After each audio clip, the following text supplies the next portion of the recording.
Yeah, guys, I know I'm muted. Trying to figure this thing out. For whatever reason, there's no sound, no matter what I've done, going back into the deal. So,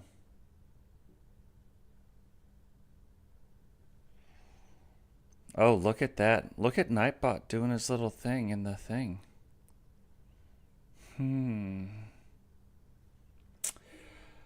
Yeah, I can't hear any of it. Like none of it's playing. I don't.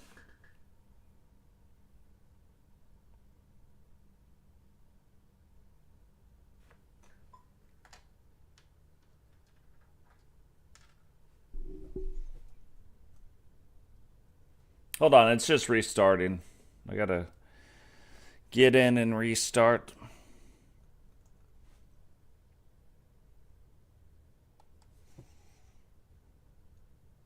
Oh, there we go. Look, I couldn't get one of these things to work. Now Nightbot and Streamlabs are both doing their thing in the chat.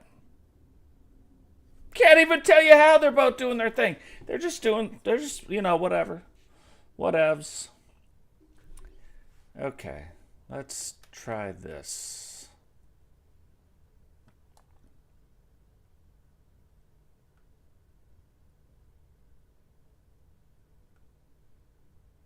God, that's everything.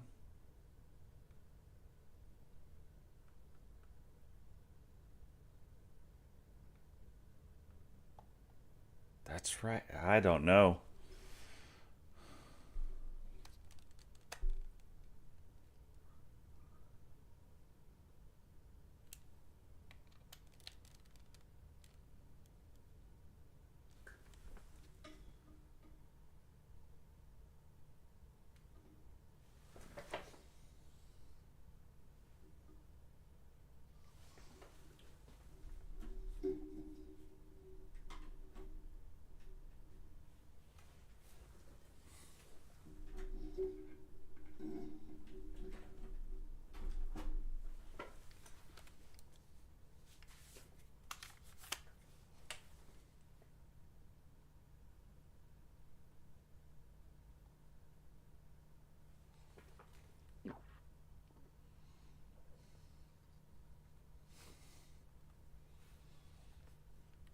Hold on, trying some new things. If this works, it'll be amazing. I'll tell you what it is if it works.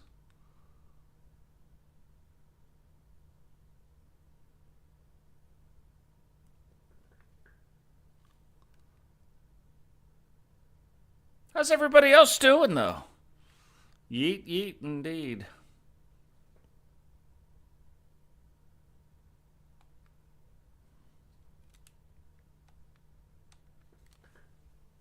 This one? It is that one, okay.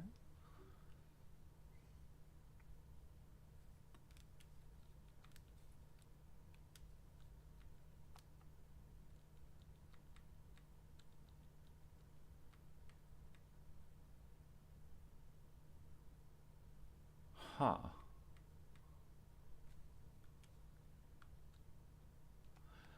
What's funny is I assumed it was my...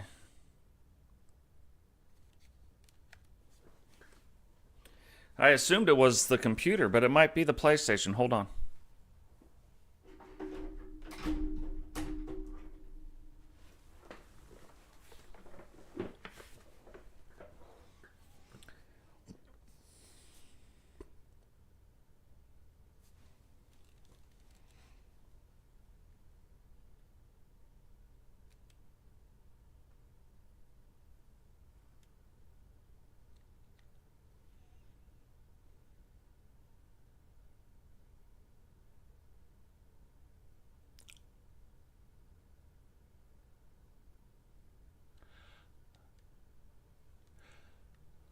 Oh, I didn't know?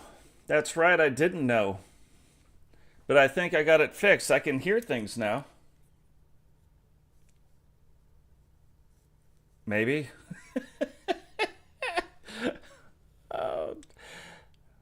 Oh, there we go. There we go. You want to talk about what an opener for a show? Like, it's like amateur hour here. It's amateur hour on the Totes Goats Wrestling Network. Oh, there we go. Yeah. Okay, hold on.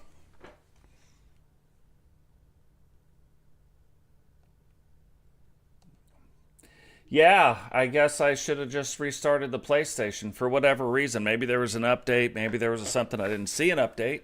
I didn't see anything. Oh, and good news. It screwed up the entire card. Shocker. You know, if there's like one quality of life thing in 25, devs, if you're listening,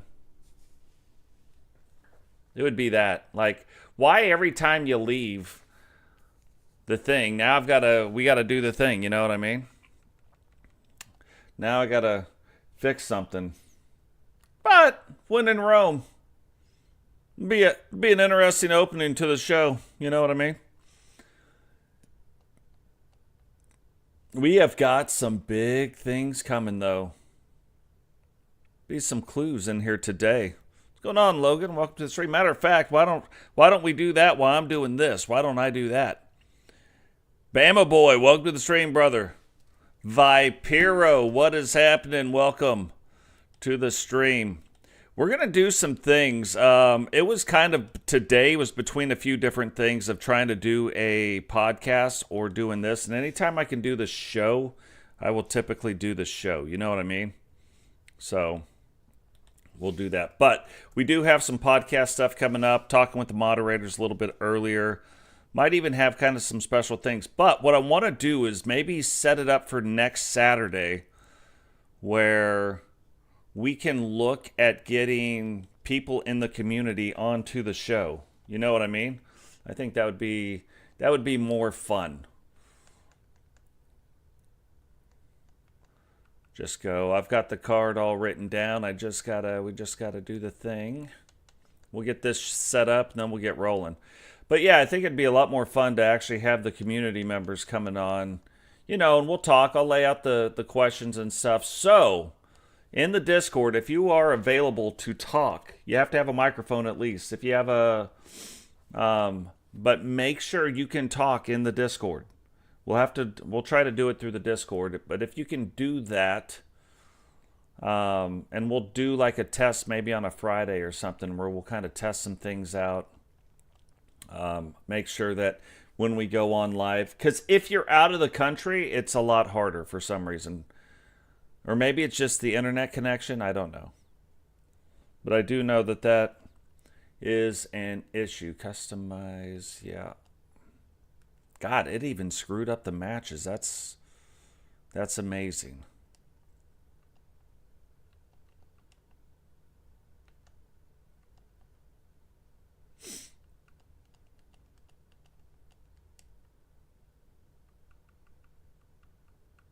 Like, it's not good enough that it just screwed up one thing, but then even screwing up the matches is something else. You know what I mean?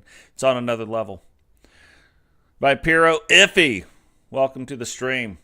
Two guys, you have Iffy and you have King Sam as moderators inside the Discord. They help out with a lot of things. So if you guys are interested in doing something like that, we're not ready yet. But if you are, reach out to them. Let them know. We're kind of putting a list together. Bama. Did I say Bama? Yeah, of course I did. Monstar, what is going on? I went right over the top. I went back up to see if I saw Bama, and Monstar is already in the chat doing the thing. McWayne was helping me. McWayne and Blaze were helping me with this Streamlabs thing. Overhelped, obviously. Like, they helped me with Nightbot, and now Streamlabs is talking, Nightbot is talking, everybody's talking. Everybody's doing what everybody's doing, but that's fine.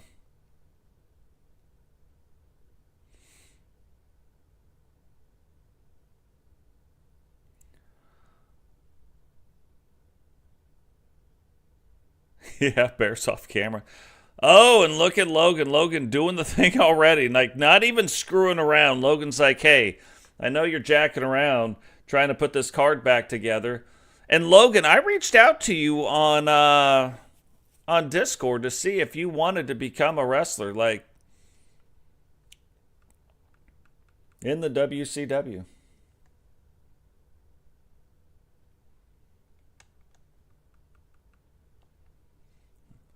Hold on, just putting together this match card real quick. We are on match 3, getting everything set up. There is a ton of titles on the line, and we're going to have a 4-way table match too, so that's going to be a lot of fun as well. And Totes versus Stone Cold. Can't beat that. The game is determined for some reason to have these two fight, and I'm determined not to let them. You know what I mean? The game wants it. I don't want them to do it yet. Not yet. Not yet. For some reason, the game wants Digital Dogs and Bret Hart. Like, it sets that matchup all the time. And I'm like, it doesn't make sense. It doesn't make sense yet. We gotta relax it up. You know what I mean? You know, another thing, like, even if, here's a for instance, let's say Logan's like, no, I don't want to do the thing. You know what I mean? Jesus! Bama and Logan, they're like, hey, we're just going to break all the records today. Like, we're not even here screwing around. We're just going to break the records and be done with it. The crazy thing is, oh yeah, Blaze is, can you hear the buzzing? Blaze is doing some stuff right now. It's going to be amazing. I haven't even exactly told the moderators what we're doing. I don't want to ruin it. It's so fun. It's going to be so much fun. I don't even want to ruin it. I want them to be shocked as well. The only other one that kind of knows is Blaze. You know what I mean? Yeah, see, Sam, he's not screwing around either. He's like, let me buy some tickets. I think everybody's ticket is probably been bought already today. That's another level. You guys are on another level. Oh, let's fix this, though. Customize. We got to customize our home and auto insurance so we can save a ton. There we go. If it's good enough for the men, it's got to be good enough for the women. You know what I mean? And vice versa. Yeah. Totes got mail. Totes is I haven't seen it, but I'm excited to see what it's about to be. Why would they put this on match? This game is like in the do what it wants to do army. You know what I mean? Man, I'm going to tell you what, if he's sending me some stuff, like, if you guys didn't know, Totes was a combat engineer in the Army, a 12 Bravo, and she is sending me some links to, like, the Fat Engineer. Yeah, look, Sped's like, hey, take my money too. Like, don't let other people give out money for free, you know. Just, Sped's like, let me do it too. Like, I ain't screwing around here. You guys are seriously on another level. I love all you guys. You guys are what makes this fun. And when you do that stuff, I seriously, every time I don't know if you guys notice it or see it or hear it in my voice. Sometimes I got the Totes My Goat sign, right? Over my face. So you can't see it. But it's still, it just takes me back. You know what I mean? I get taken back a little bit. It's amazing that I do it. I don't know if most of you know, I've put a lot of money into this channel eventually. I started out, I didn't put a lot of money, but then I started putting a lot of money into it. So to see you guys, like, it's just, I don't know. It means a lot. It does mean a lot. What am I doing? Yeah, we got to get the 4-way table elimination match in here. There we go. There's some amazing matches here tonight as well.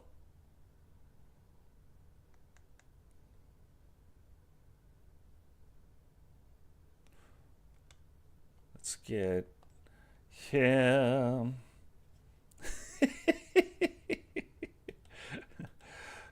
Sam's like, whatever. Let's just get the podcast going. Whatevs. You guys, seriously, this is the third largest. We haven't even started the stream. I'm trying to get I'm on match 5 right now, trying to get the stream rolling. The technical stuff that happens sometimes, you know, I look at it and I'm like, I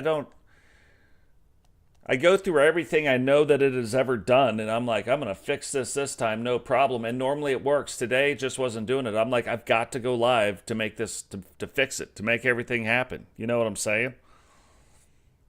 I should start setting the thing even lower, like 20 minutes. 20 minutes for the goal. Hold on, I'm match 6. Almost there, guys. Match 6, and then we'll just get rolling. It'll be worth rolling. We won't even talk about what's going on. Customize match. Yep. And 2, guys, if you haven't gone into the Discord, like if you haven't gone in and checked everything out yet, go into the Discord. There's a lot of stuff happening. Go into the awards. You can vote multiple times on. You can only vote once, but you can vote multiple times the first time. Like, so you can go in. There's a bunch of polls up for the awards. There's some for the Hall of Fame. We're trying it out. We'll see. Some of it I noticed popularity contest a little bit, but it's fine. You can vote however you want to vote.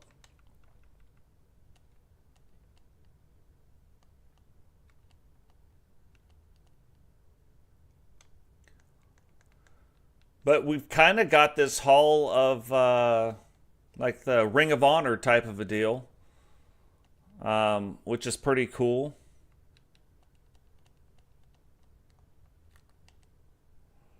Where we'll start inducting some people that are no longer in the thing, but you can go, if you go into the WCW roster, you can go into the spreadsheet now. The entire title history of the WCW is in there. The entire title history. It's amazing.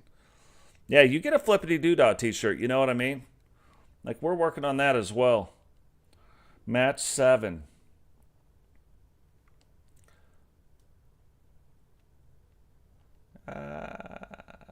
No, we'll leave it that way. Match 7. Vipero's going to get a shot tonight at the U.S. title belt, too. I'll tell you what, Matt Storm is on another level with this U.S. title. He is trying to beat Totes' record. Gets a shot here tonight to take one more step closer to getting it. Absolutely crazy. What's going on, Primetime? Welcome to the stream. Dubs, welcome to the stream. McWayne, if I didn't say it, yeah, we do. That's another one. I'd like to have McWayne come on and McWayne sit down and talk. Well, I've got some stories. Match 8, 2 more matches to dial in here, guys, and then we will get it going. Iffy is going to be defending her title here tonight against Victoria VanDiver. Victoria VanDiver, too, is a 2-time world champion. We'll talk about the stuff, but that'll be a lot of fun. Yeah, you know, especially, guys, tomorrow, make sure you go out and check out. Blaze is going to have the second CAW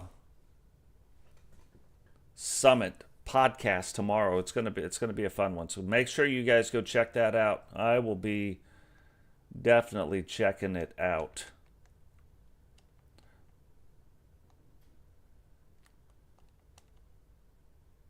Okay, we got that one. Last match. Yeah, puts the lotion in the basket or gets the hose. Sam has been getting the hose a lot from the stalker, you know what I mean?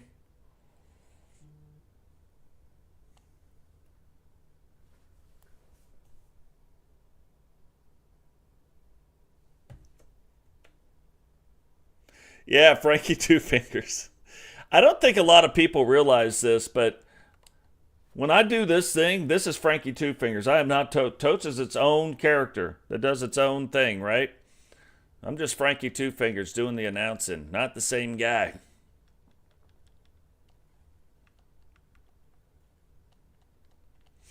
Almost have the last one done.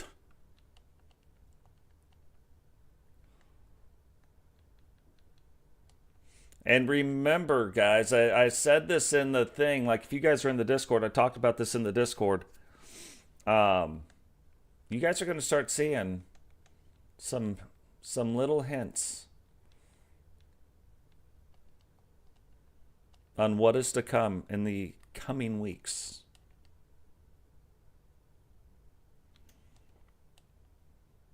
It's going to be funny. But you know what we did finally do? The one thing, if you can believe it, I'm going to put up the starting screen just so that we know what's going down. Give me about 10 seconds. Let's get some starting screen, and then we're going to get the show kicked off.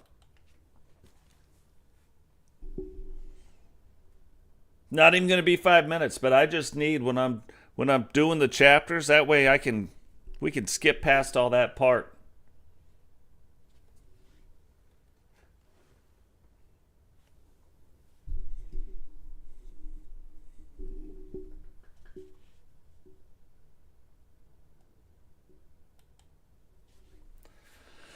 But what is going on, guys? Welcome to another Monday Night Nitro. Bunch of stuff in the works right now. So many things. We've got so many rumors that you wouldn't even believe what is happening. But here tonight, we've got a title on the line in almost every single match. If you can believe that. You would believe that this is a pay-per-view. But that isn't even the deal. That isn't even what is going on. Right now, Jay Savage going to face off against Robbo for the television title. JP getting a shot at Herbie tonight for the Cruiserweight. Hardcore title on the line. 2 out of 3 falls count. One of the members of really the Two Horsemen, Bama, getting a shot at that here tonight. Hardcore women's title on the line again. Good enough for one, good enough for the other. 2 out of 3 falls in the hardcore match. 4-way table elimination match. Slightly new look from Hacksaw. WCW normal tag. 2 out of 3 falls count match with the title belts on the line. We talked about it a little bit earlier if you were watching that whole debacle. But Vipero getting a shot tonight against Matt Storm. Victoria VanDiver and Melinda G going at it. And in the main event, if you can believe it, Logan just broke the record for the second highest stream we've ever had. So I doff the cap to Logan. Logan on another level right now. Really appreciate you, brother. And we're going to talk about some cool stuff that maybe we can do moving forward. But Universal Championship on the line here tonight. So, lots of stuff happening. And Logan's like, I'm not going to get outdone. Like, I see what Bama did, and I'm doing it too. Love you guys. Really appreciate that. So, the thing that we're looking at maybe in 2K25, now that they've changed the special guest referee, what I would really, really, really like to do is possibly have our own people, the people in the chat. Maybe Logan's one. Is scheduled for 1 fall and is for the WCW Undisputed World Television Championship. But maybe Logan is one of them, where maybe Logan is like one of 2 referees, one of 3 referees maybe that we have in the WCW. Like for certain matches, obviously, it won't always line up. But I just think it would be neat to have some of the subscribers that are in the channel. Maybe they don't want to be wrestlers, but maybe they want to be referees. Just one of the ideas we're kicking back. We will be here when you get back, Bama. Jay Savage, though, now making his way down to the ring. We saw Savage face off against Stone Cold. And one of those things in the match, because you see Totes going to face off against Stone Cold tonight, you got to believe Jay Savage will bring him down to the ring. And maybe something the NWO did, because look, Stone Cold, almost an unbeatable person. So it makes you wonder is it going to be one of those things where Jay Savage stepped into the ring, fought Stone Cold, maybe learned some of the secrets, maybe learned some of the tricks of the trade, maybe learned some of that stuff to bring back to the leader of the New World Order, to then push it forward, to then push him forward and give Totes a better shot at winning that title belt here tonight. One of those things that's got to make you wonder, but even with that, will it work? Don't know. What is going on, R2K? Welcome to the stream, brother. Yeah, and we've seen a lot of things, too, with Sam Hacksaw here lately, and you see Hacksaw now bringing Robbo down to the ring, and there's things where Hacksaw's like, maybe I'm not getting as much support as I need to be getting.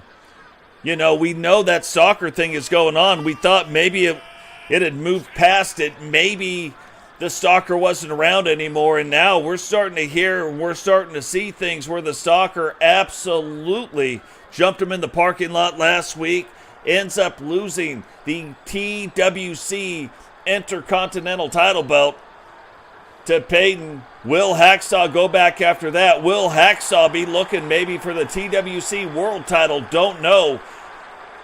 But Hacksaw is one of those guys where, yeah, he may tell you what the problem is, but he also offers up the solution. So Hacksaw walking Robbo down to the ring tonight, making sure there's no shenanigans happening from the New World Order.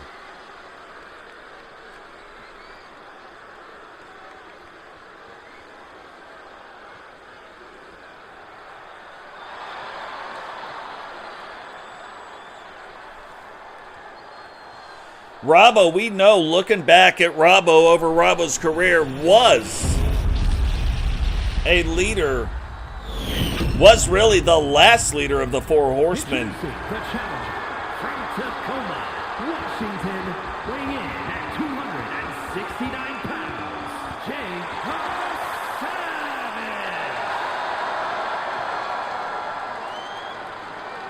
And his opponent from Wolverhampton, England, weighing in at 220 pounds, the WCW Undisputed World Television Champion, the Machine, Robbo.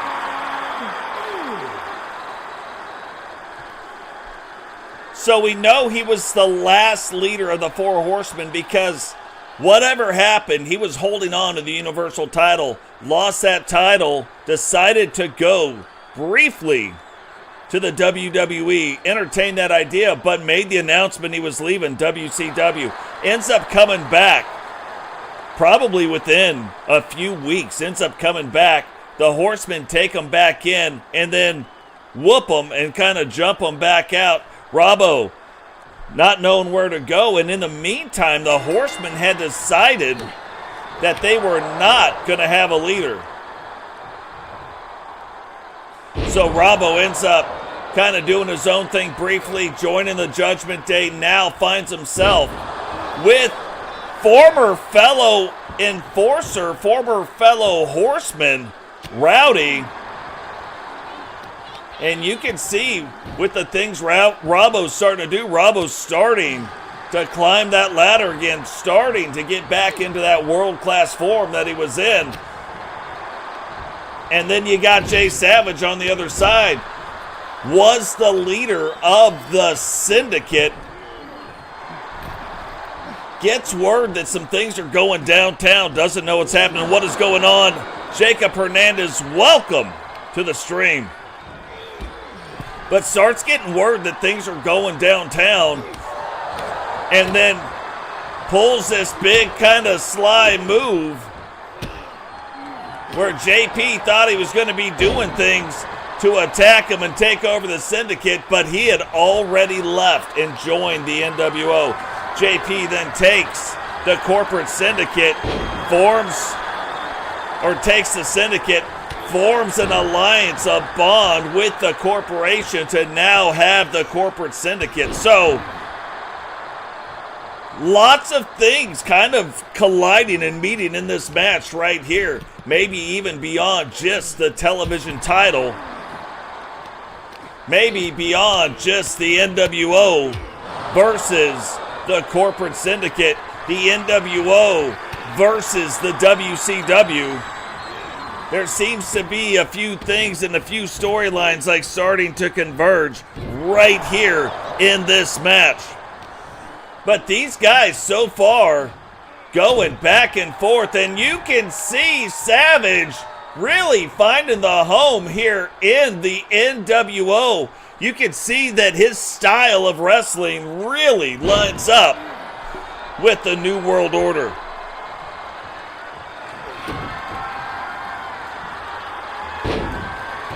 Also figured out a way to fix the Discord link.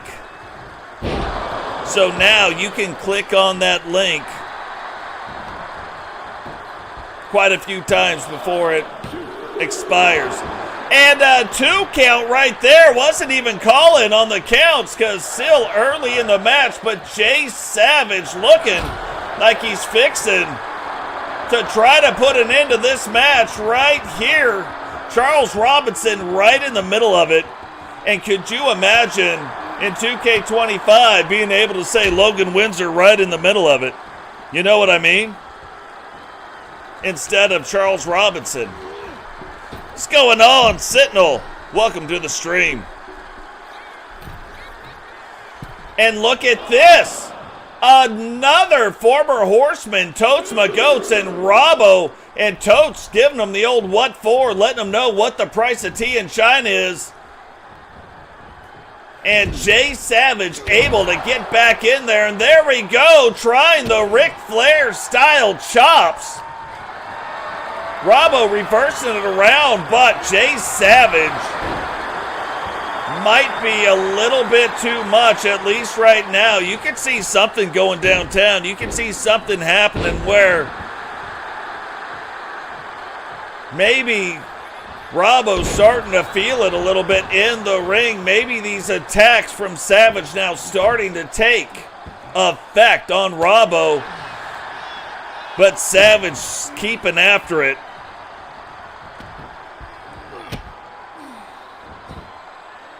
Oh, 2 knees right to the gut. Call me in the morning. Rolls the leg. 1, 2.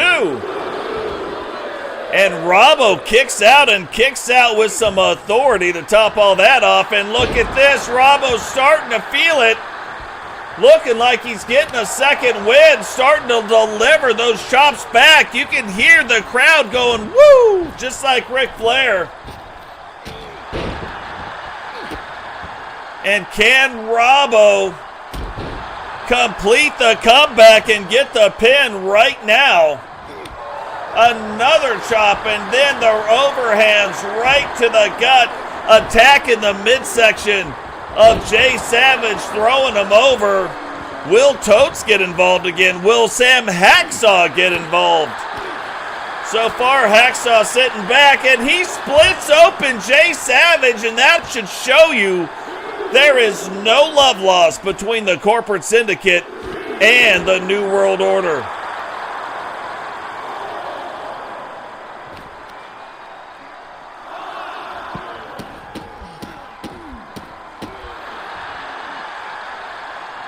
It's funny, these things are set on different timers, and I thought about it, and it's funny because I think some of it's going to come together a little bit more.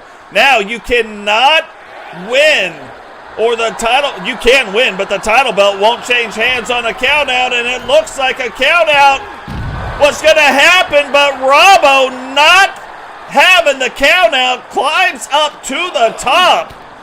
And is he going to regret that? He could have retained. He was milliseconds away from retaining the television title, but it looks like he wants to win or lose it in the ring. Goes now, rolls the leg, and this might be it. 1, 2, 3, and Robbo putting an exclamation point on the end of that win, retaining the television championship. Here is your winner, and still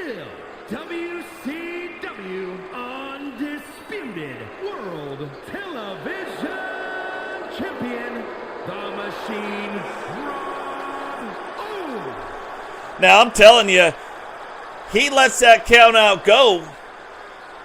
Probably not a lot of bad blood between them, but the way he did that, then to jump out of the ring, hit him with the elbow just to roll him in the ring and make sure that he put that exclamation mark on the end of that match to get the pin in the center of the ring. I'm Jay Savage not going to let that one go, I am sure.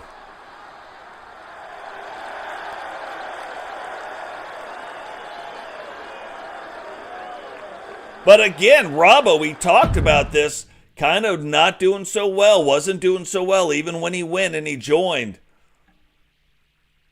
another faction, still wasn't doing well, then gets kind of hooked back up with Rowdy again, gets hooked back up with his enforcer at the time. Now the roles are kind of reversed. Now Rowdy's the leader, and all of a sudden starting to see a lot of success and retains that television title. So absolutely crazy on another level right there. But It's scheduled for one fall and is for the WCW Cruiserweight Championship.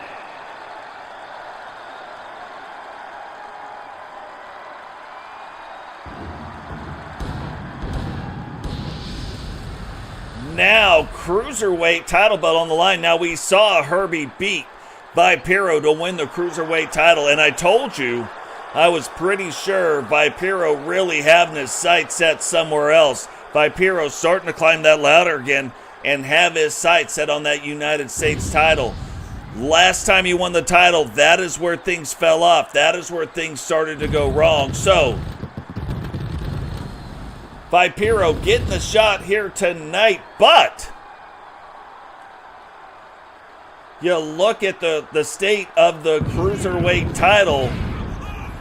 JP, the very first two-time winner, Kempty to then win it twice, but can JP now become a three-time Cruiserweight champion? That is what we're going to have to see. What is going on, Chili? Welcome to the stream.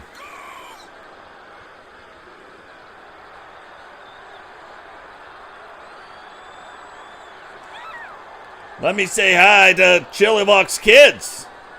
What is going on? Your dad's famous in the WCW. You probably didn't even know you had a famous dad.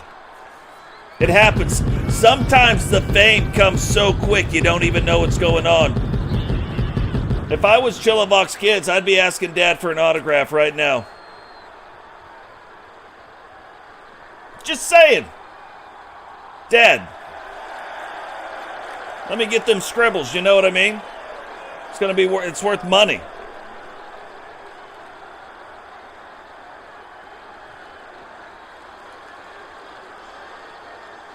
Already an historic stream already. All thanks to you guys out there in the community doing the thing, doing amazing stuff, mind-boggling stuff, to be fair.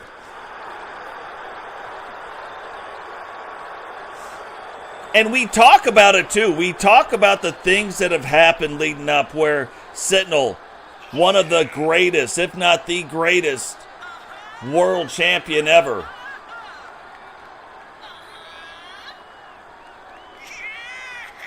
Rowdy is in that conversation as well. Rowdy, a four-time now world champion, now that we've got all the other stuff in there. But Sentinel still having...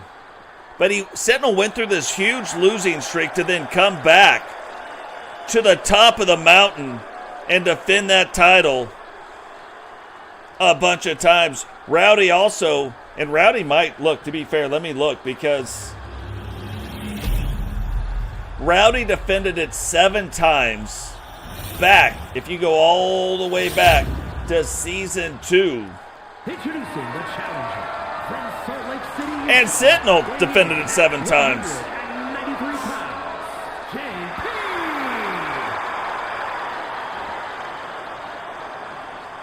And his opponent from London, England, weighing in at 201 pounds, the WCW Cruiserweight Champion, Herbie.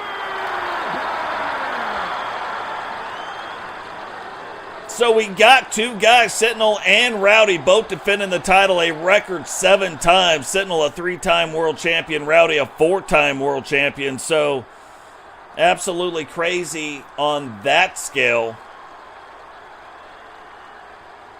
And you look at Herbie. Herbie had one of the craziest losing streaks ever, to then come back, stay on the losing streak, and then get things turned around. It was almost like as soon as he joined and him and Grady formed American Alpha 2, all of a sudden Herbie has this brand new, newfound confidence. And look at this, going after the greatest cruiserweight champion we've ever seen. And already off to a quick start against him. Herbie wanting to make his name.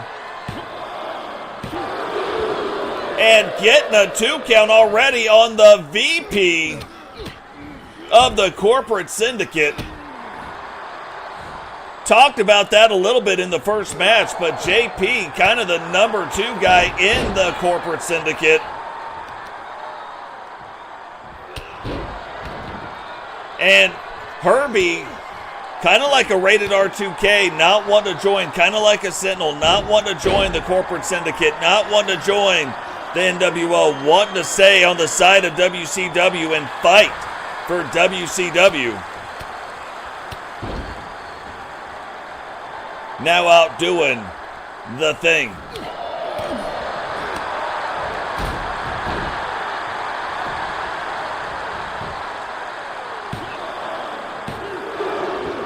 And again, another 2 count, but JP kicking out and kicking out quick.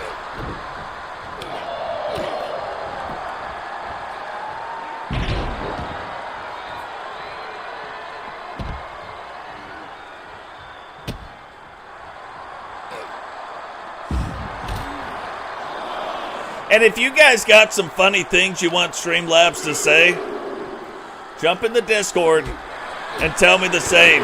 We can make a whole bunch of stuff happen now. Apparently. We got Streamlabs talking, Nightbot talking. I do need one of them to stop talking, but yeah, whatevs. Whatevs.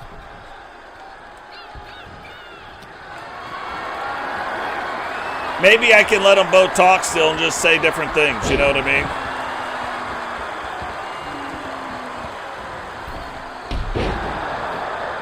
And look at that, JP now starting to get the things turned around. Yeah, if you know how to do it. I haven't figured out how to do it. I know Blaze does it, but maybe we can do something else. And that's his finisher. Did he just do it? 1, 2. And Herbie finds a way to kick out in 2. Yeah, fight forever, right?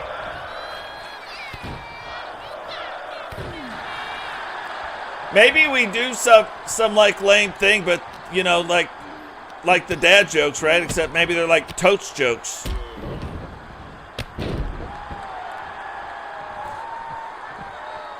I mean, you already got Blaze doing dad jokes. That's why I'm saying, like, we don't need to do the same thing, but maybe something different, similarly different.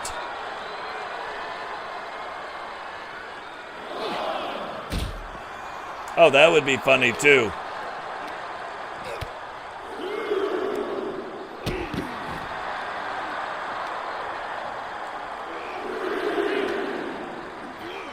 Maybe get some iffy puns in there, you know what I mean?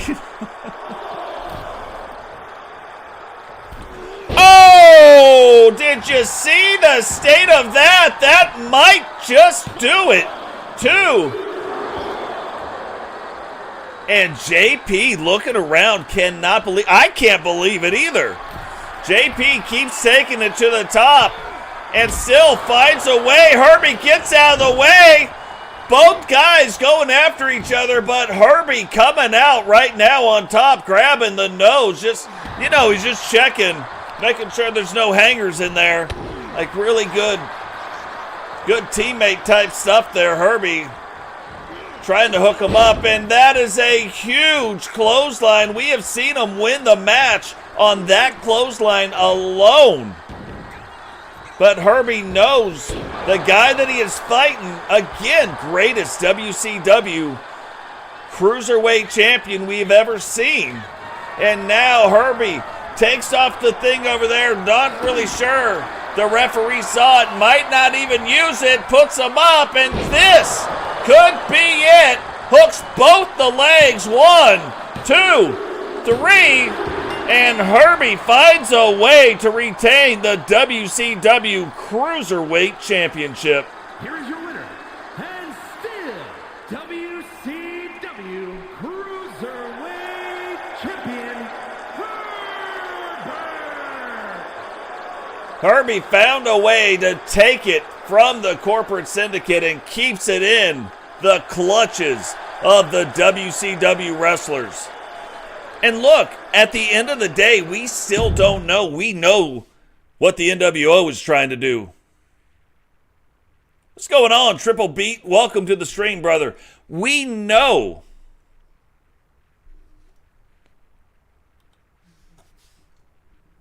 Let's see if this is a thing.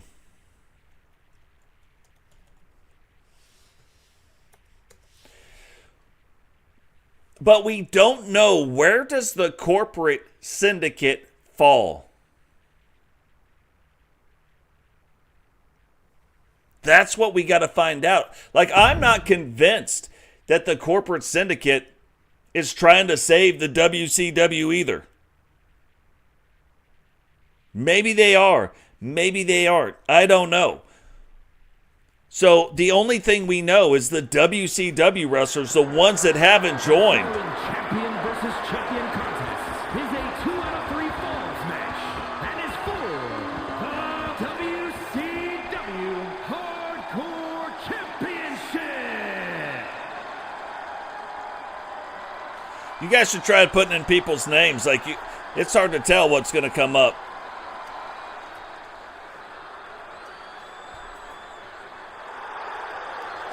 But there's the link to Triple Beats up top. There's the link to R2K. Yeah, that's one thing that can't be denied. The corporate syndicate does collect gold belts. It was the NWO, then all of a sudden, it turned back around. Oh, Iffy was like, don't know if that would have, don't know if Totes put me in there, you know what I mean? Now, don't get me wrong, we just started with this.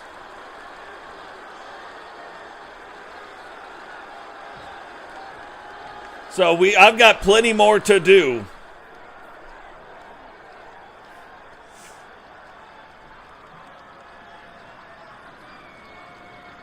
But if you guys, you're like, hey, it'd be funny to have this with this person's name, again, get a hold of Iffy, get a hold of King Sam in the Discord, get a hold of myself, let me know, and we can get some things arranging it, you know what I mean?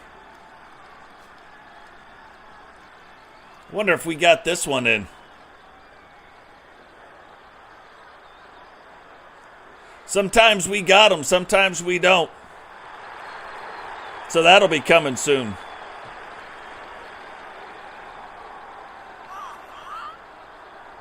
Ice Bet is coming. iDubbbz has got to come now too. You don't know until you know.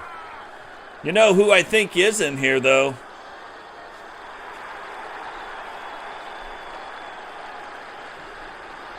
Or maybe not. Who knows? Or maybe so. Okay.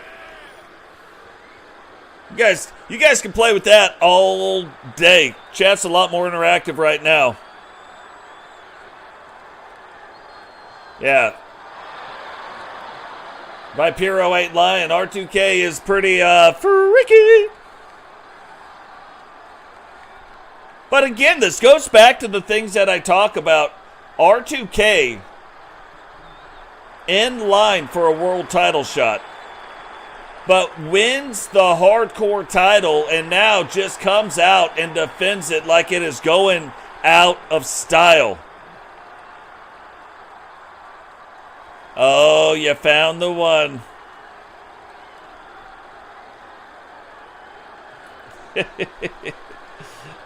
There's some funny ones in there, you know what I mean?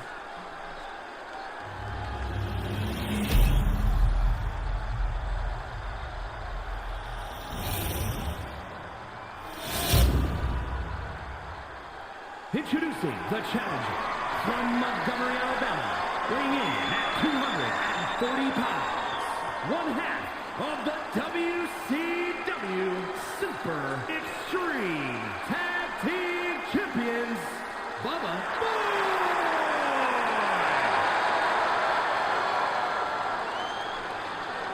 And his opponent from Jersey City, New Jersey, weighing in at 253 pounds, the WCW Hardcore Champion, the Violator, RTK! So before, there was a guy that we kind of looked at, kind of like the king of hardcore. That was Cecil Davis. And then a few seasons later, so we're talking much later, Milkman steps up, breaks the record, and defends that title belt 4 times in a row. Defends this title, the hardcore title. Now R2K could break that record right here in this match.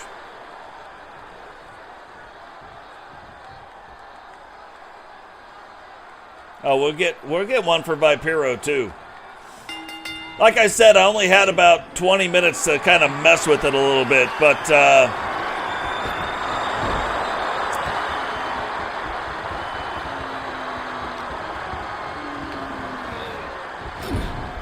night chili, we need a night chili. You know what I mean?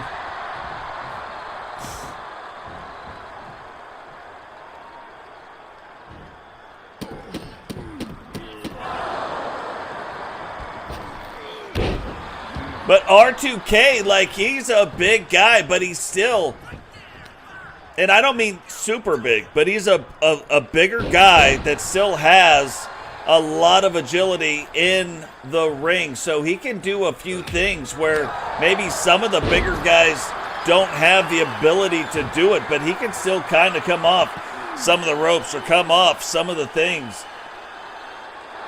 which is very, very interesting. It's like one of those things where you don't want to get, like, in the way of, you know what I mean?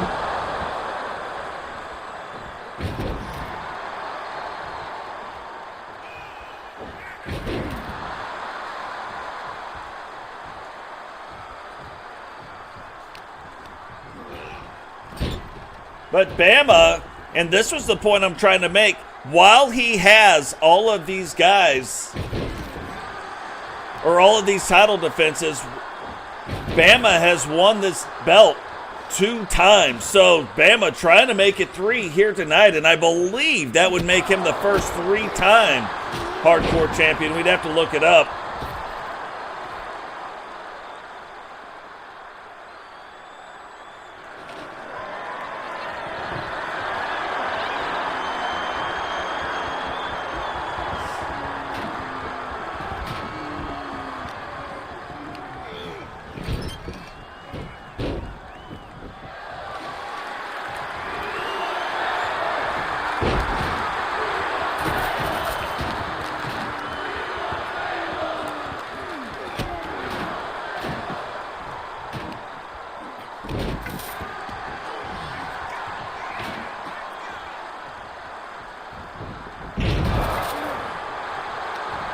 Bama now goes, takes, rolls the leg, too. And what in the world was that? I wasn't even going to count it. I was like, what is going on? I don't even know if I put me in there, to be fair.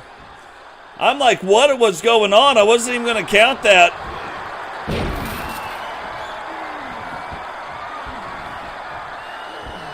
And now hooks it in there, trying to get out, but it's one of those things that makes you wonder. And Bama, that was his kind of the finishing.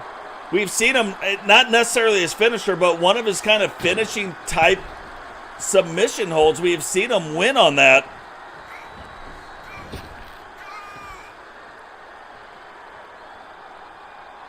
And now, what is he doing? You know it's a hardcore match, setting up what is known as the bridge ladder. Sliding up underneath there. He grabs the chair, but Bama sees him coming, but maybe that's exactly what R2K was trying to do. And this is one of those things where, yeah, the falls count anywhere, right? Oh, you can see he hit the back of his head right on those steel steps. Yeah, we will keep adding these for sure.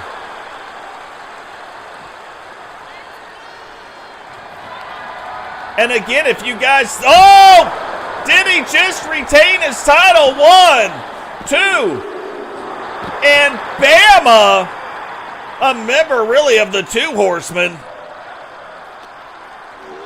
Now both guys finding a way to either, oh, look at Eagle Star, just, hey, not trying to get too involved, but just tried to stop R2K from really getting involved. Did not work out the way he wanted. Same thing right there, Iffy, same thing.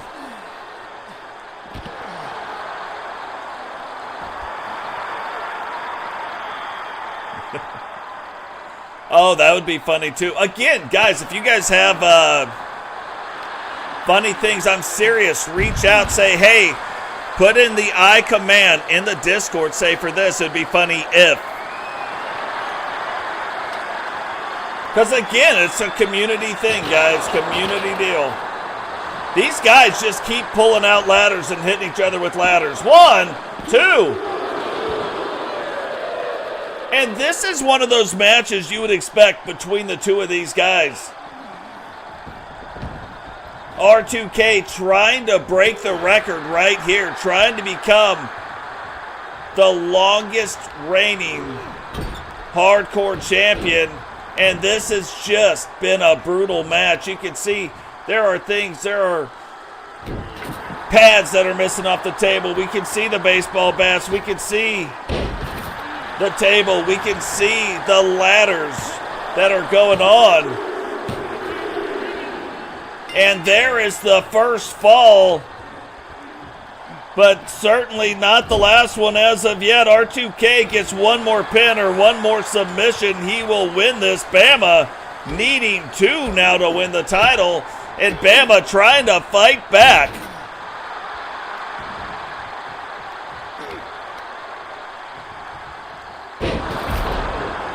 Yeah, I Drew's another one. I hope Iffy's writing these down, the ones that we need.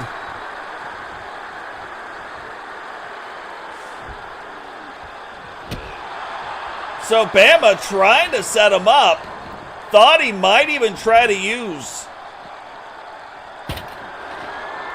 that ladder bridge against R2K. Now got in the ring, has that stick, but unable to use it. Will one of these guys use it? No.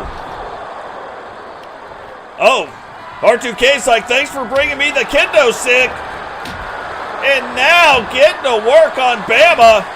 Bama, though, stopping it before it gets broke over the old scunion. And right there, dropped on top. Thought he might have gone for the pin, but instead playing it up to the crowd a little bit, you know what I mean?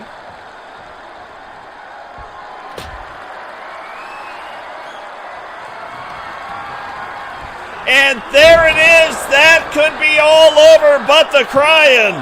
2, 3, and Rated R2K sets the new bar for the Hardcore Championship division. Here is your winner, and still WCW Hardcore Champion, the Violator, R2K.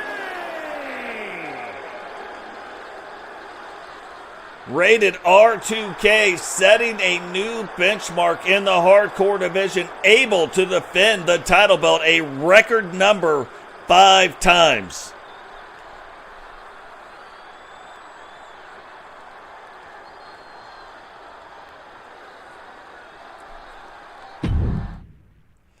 Oh, that is something there. Like, that is next level. next level. But now Vanessa Levey, same deal.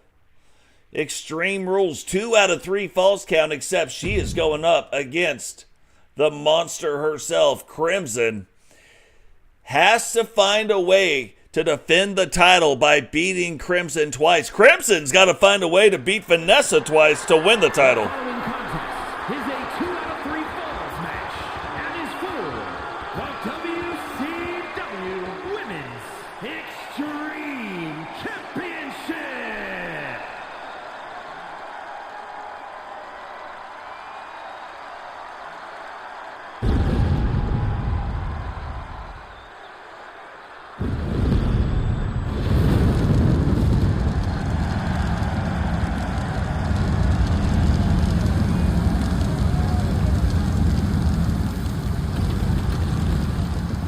Now, we talked about R2K being freaky, but this is on another level. Crimson outweighs every single woman in, like, she is the largest by 70 pounds. Like, the next closest one is still 70 pounds away from Crimson. So,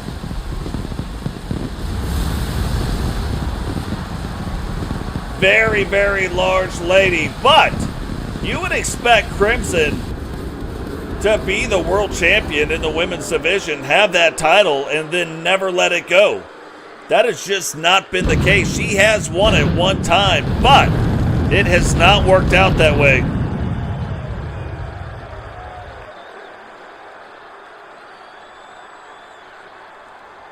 Yeah, absolutely, Vipero. As long as I see it, absolutely stop by.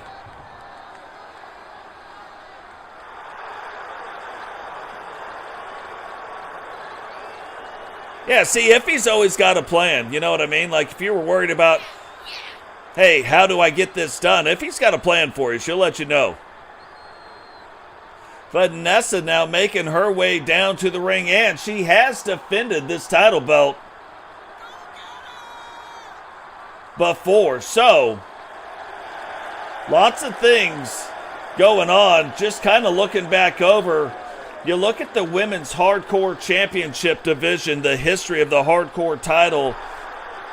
And what's funny, the women actually, the belt started as the TSW Women's Extreme in season 3. Then it was vacated and retired when TSW went on to merge with the WWE. From the pits of hell, the Destroyer Crimson! And her opponent from Manchester, New Hampshire, the WCW Women's Extreme Champion, the Specialist Lady. But Vanessa Levey beat Lexi Hart and then beat Penny to defend it. But this, by far, has got to be the toughest opponent she will face to defend this title belt. Now, remember, it's 2 out of 3 falls count. Falls count anywhere. There is no count out on the second or on the outside of the ring. And it is a hardcore title match. How is Vanessa going to use this to her advantage? Now, she's not giving up a lot of height. Giving up a little height to Crimson, but not giving up a lot of height to Crimson. But still, you can see Crimson's arm is about the size of Vanessa's leg. You know what I mean? Like, definitely not a small one.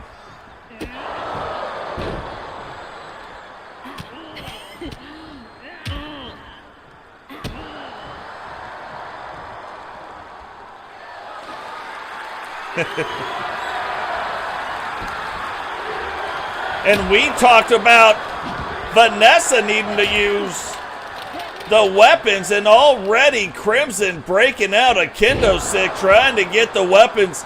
And look, in a match like this, you have got to control the match. A couple of moves by Crimson could end your night quickly.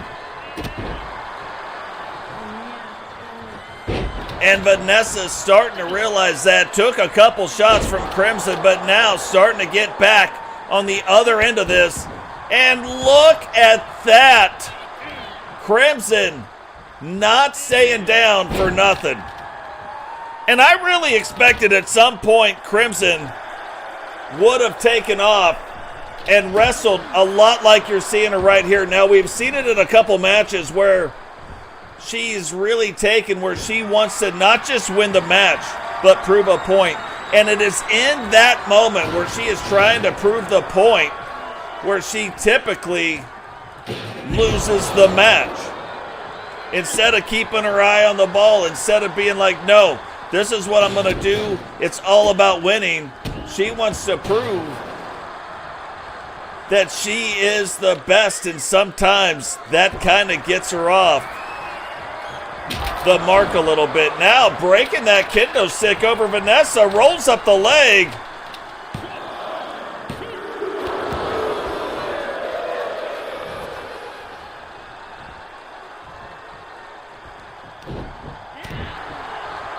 Right?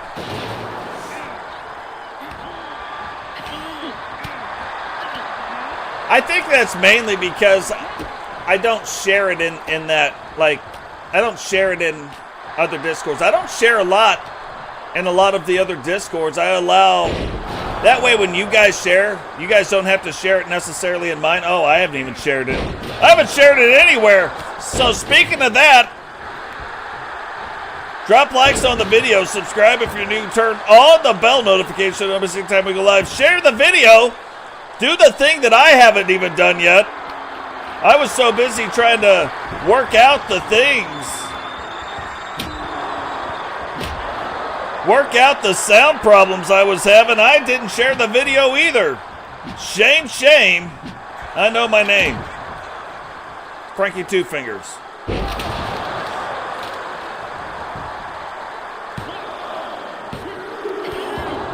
Can you even imagine the guy telling you to share the video didn't even share it out yet?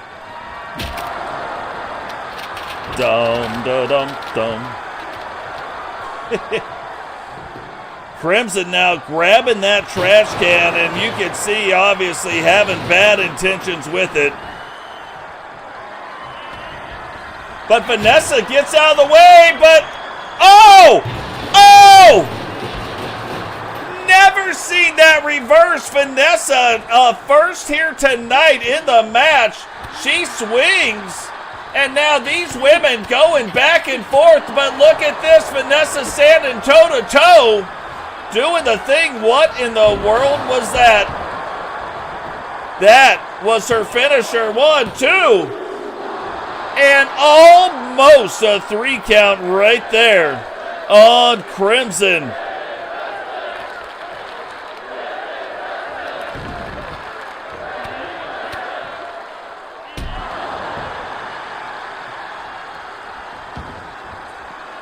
Vanessa now rolling out of the ring. My wife calling, so we're going to have to pause the thing for just a second.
And wouldn't you know it?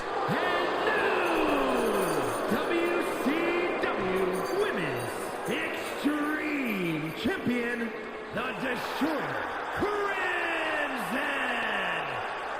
Wouldn't you know it, we paused the mic for just a second, and then Crimson goes on a tear. Vanessa hoping she is okay. You saw the shots that she took right there. So really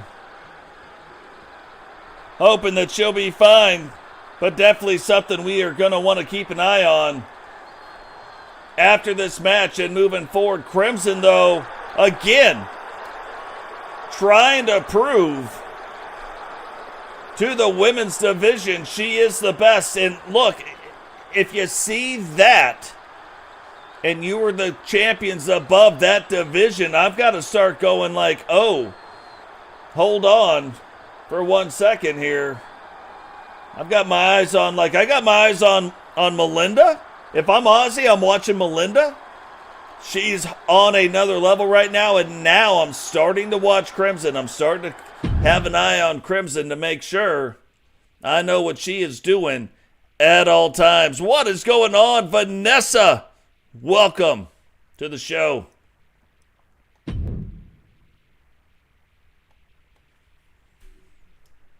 Yeah, but that is not, don't get me wrong, that is not going to be the last time we see Vanessa fighting for that title. Obviously, Vanessa, one of the, yeah, Bark Squad, full effect. But Vanessa, one of, because I'm not telling them to shut up, they won't stop.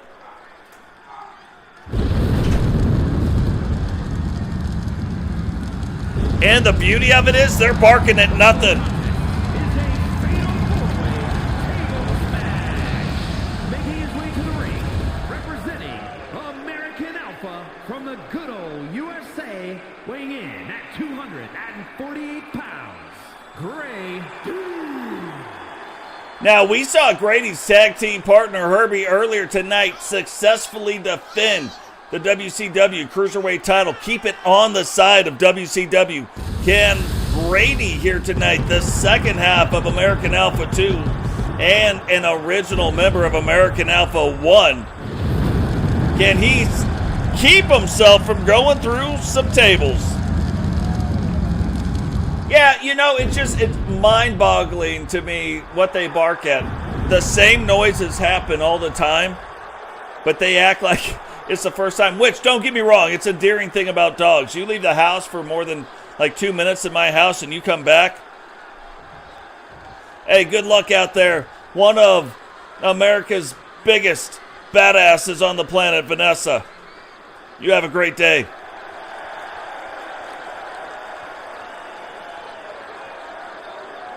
And his opponents, first, representing the Four Horsemen from Birmingham, Alabama, weighing in at 240 pounds, one half of the WCW Super Extreme Tag Team Champions, the Eagle Starman.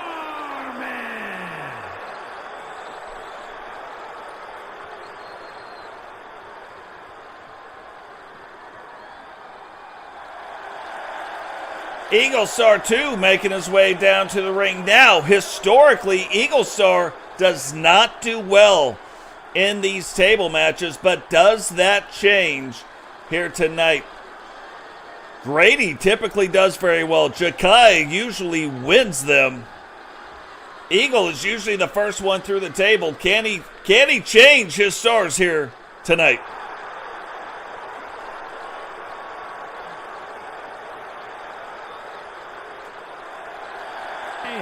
Representing the Wolfpack. Oh, yeah, that's another one, Iffy. We got to get. 238 pounds, Jahki, the Predator. And just in case you might have forgot, at any time, and you got to believe it's coming soon. Like, at the end of the day, you got to kind of believe that that could be coming soon. When will Jahki trade in that briefcase?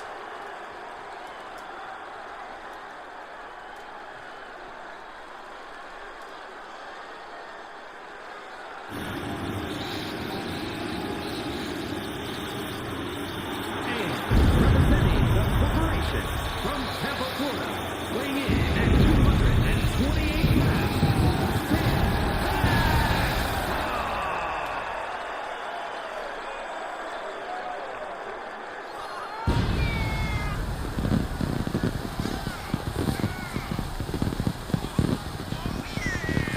Sam Hacksaw, a member of the TWC. But look at the look on his face since losing the IC championship, since getting jumped, completely changing the face paint that he's got on.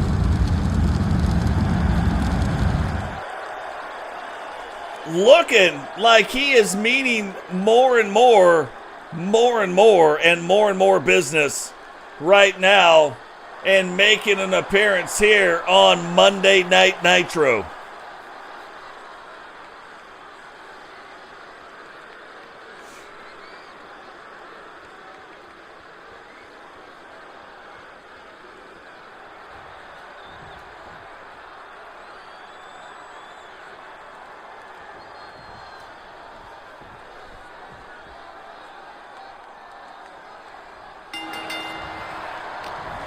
So here we go, four-way table elimination match. We have seen some of the greatest matches happen in this type of a setting. Right now, you've got some great tablers in the ring. And again, Eagle not so good at the table matches, but will that change here tonight? Right now, with Eagle grabbing that table, the exact number of tables to win are now out and about around the arena.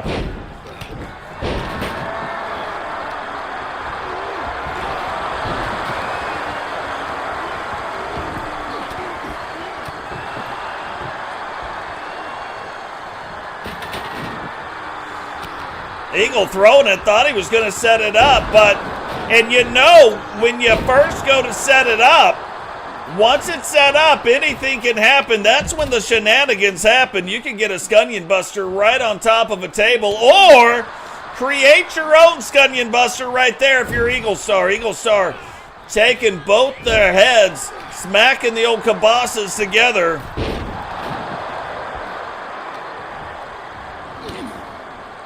Yeah, you got to write that one down. That is pretty funny.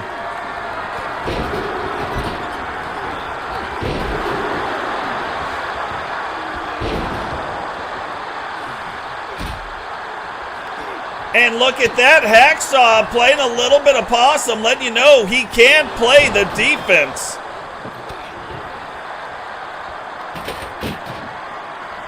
So if you guys didn't know we had a TikTok, there it is. If you guys didn't know we were on X, there it is. If you didn't know there was a Discord, there it is. I'm assuming you know that we're on YouTube.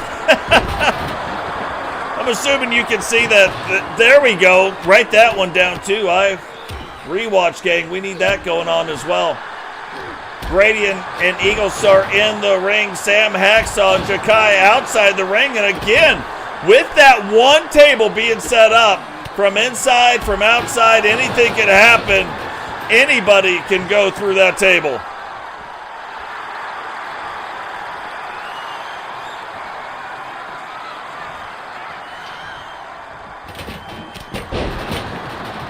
Now, one thing we did find out moving forward in 2K25, there is no stacked tables, but I'm hoping the weapon physics are better. I do believe there are some things that may make the weapon physics better. We'll just have to keep an eye on that and see. Oh, I thought about that one.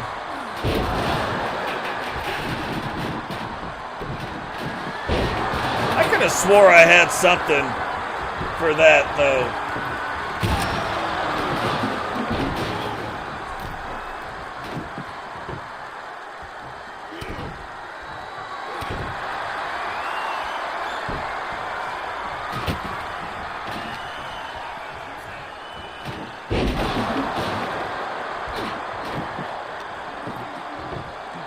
No, I don't. I could have swore, though, that I did, so that's interesting. Gate Crashers, that's another one we got to figure out.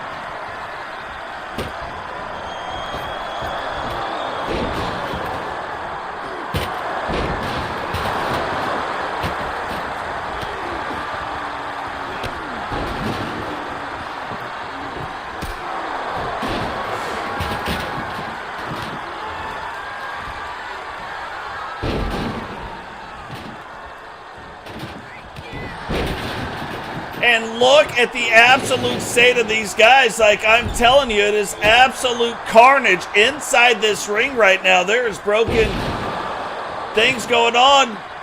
Did you see that? It looked like he was trying to do something. Grady able to get it changed around. And look, I got to be honest, just as the announcer, knowing some of the stuff that has gone on with Eagle Star, I'm hoping Eagle can change his stars here tonight and just not be the first one to go through that table.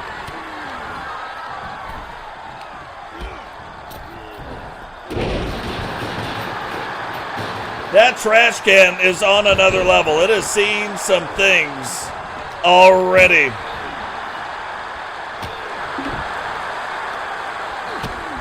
And what? Oh, he almost was the first again. Hacksaw tried to make it happen. Eagle tried to not make it happen, and now Jahki trying to make Grady the first victim. But it doesn't happen.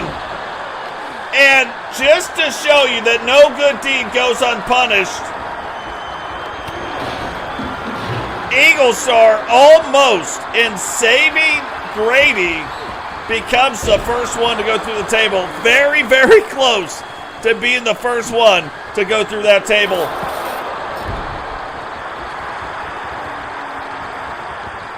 Eagle Star now has Grady in the corner, but what is going to happen here? Nothing. Jahki able to bend that over. Eagle Star getting ready to put Hacksaw in the bounty collector.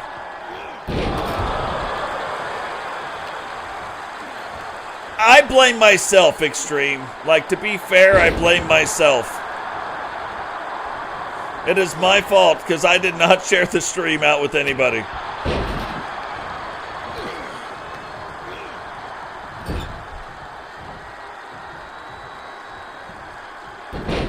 Yeah, there's another one. 2, 3. Iffy's all over it.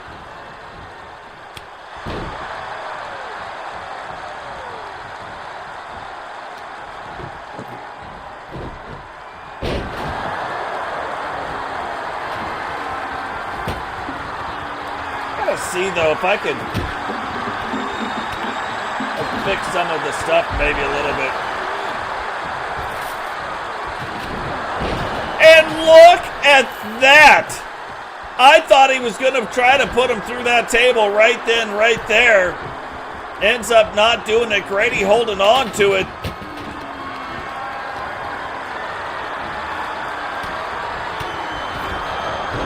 And again, as soon as the table gets set up, that's where like all you start holding your breath because you're like, man, we got to make sure.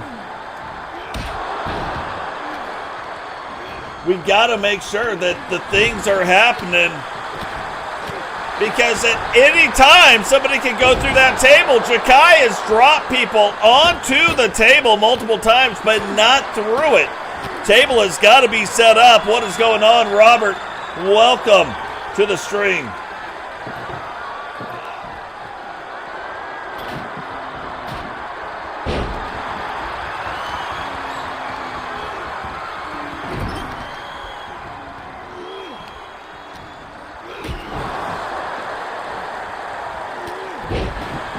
Table set up. What does this mean? Hacksaw going that way with it, but look at Eagle Star. Eagle Star has been determined not to be the one. Hacksaw rolling around, and Grady's like, looky, looky, looky. Give me a cookie. Sam Hacksaw's pest control.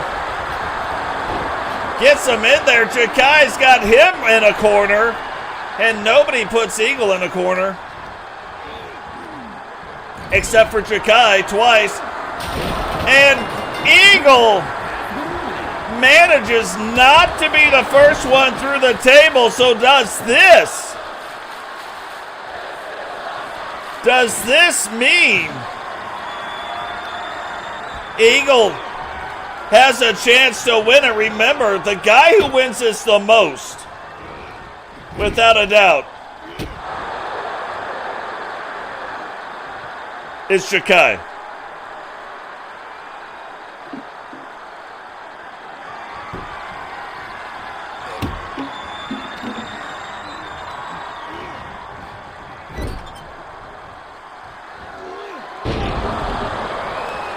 And that could have been the end to Grady's night. Oh, that would have been something, a possible double team move right there. Jahki still, though, trying to work, trying to get Grady over to that table. Grady fighting through it, though. Not having it.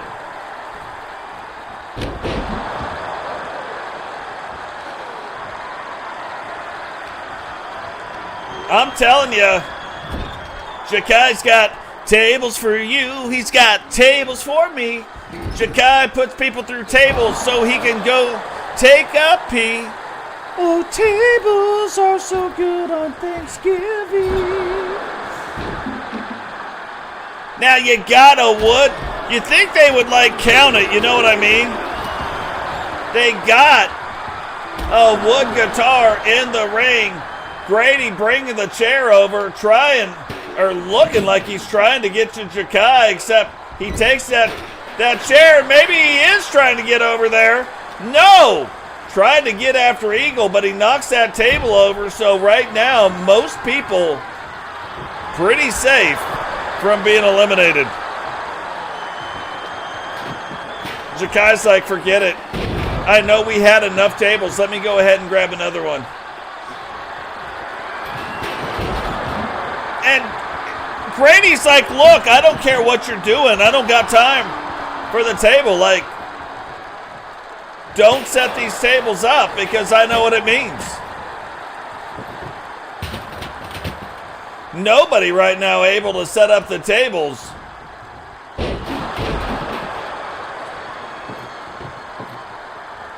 Every time somebody tries, somebody stops the other person. And almost got thrown through a table on the outside. Again, now we're back in the highway to the danger zone, you know what I mean? What? Look at that! Eagle's like, oh, I know how this table thing works now. Eagle able to table Jahki, and now between him and Grady, one of these two is going to come away with the victory. And I'm serious, it's like all of a sudden Eagle putting somebody through a table, and it's like, I know how it works now.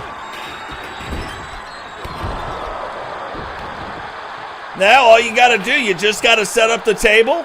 You got to walk over to it. You got to put your opponent through it. Then people cheer. I like it. Rot-row SpaghettiOs. Eagle finds a way to not go through that table. Finds a way to miss it right there. What I'm waiting to see is somebody get thrown up in the corner and then a off-the-top rope move happens that ends up going through the table. Are we going to see it right now? Oh. I thought we were about to see, like, Frankie Two Fingers dreams coming true. You know what I mean? I was going to be like, Mom, look, dreams do come true. But now I got a question. Maybe they still don't. But I want to see somebody go up off the top rope and accidentally go through the table on purpose.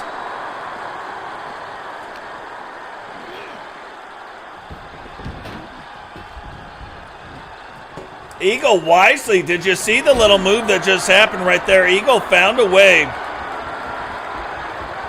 that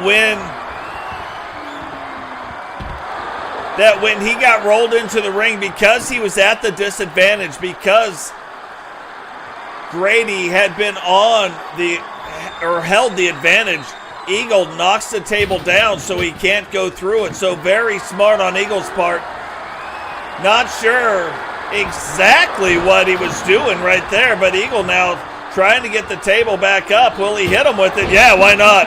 When in Rome, hit the Romans with tables, you know what I mean? In case you were worried about it. Oh! Back and forth. Those guys started to go Eagle again, and I wasn't sure what he was exactly doing. Thought he might have been trying to set that table up in the corner. Now he is in the corner and can't find a way to get this table set up right now. Walking over here. Oh, gets it set up now, but look at this. Grady saw him doing it. Eagle trying to get back to his feet. Will Grady use the table that he set up?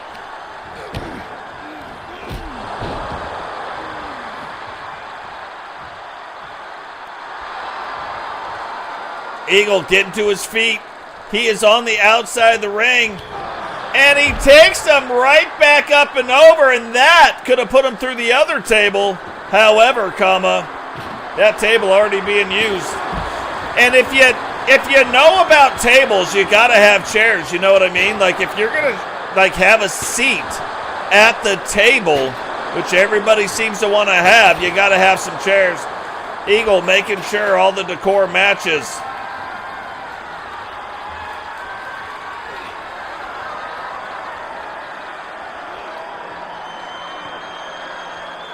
Oh, could you imagine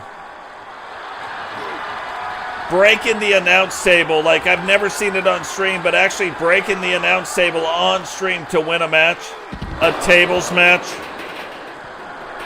That would be on another level. How many finishers is he going to do? You got to get him in the ring. The only way to win this, there is no quarter. You gotta go through a table to win it. What is going on, Temple? Welcome to the stream.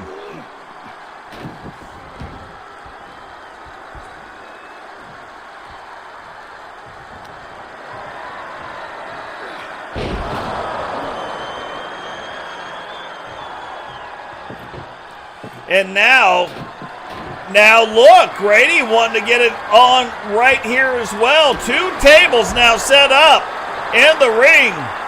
The match so nice, you can win it twice.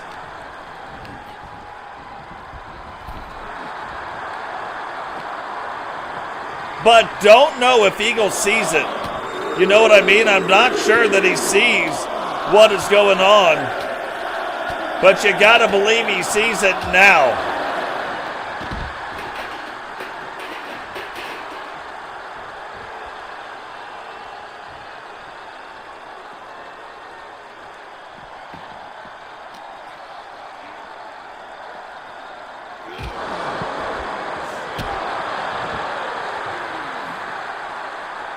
Never really thought about the difference of what's going on here. Oh, look at that. If he's finding them, but look at this. Trash cans, tables, chairs. Oh, could you imagine? Could you even imagine?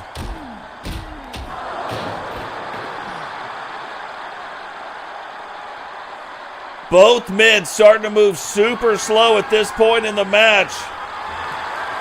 Going back to the chairs, but at the end of the day, it's the table that's going to change the course of history. Can Eagle find a way to win his very first table match? We've seen Grady win them.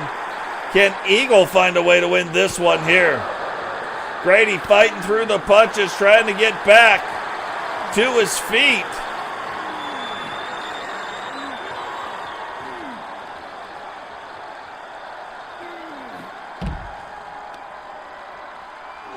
Grady saw the success of Herbie already.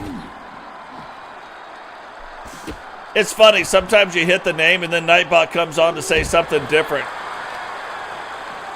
Like you said, you put on the I miss you and then came in to say it's just funny.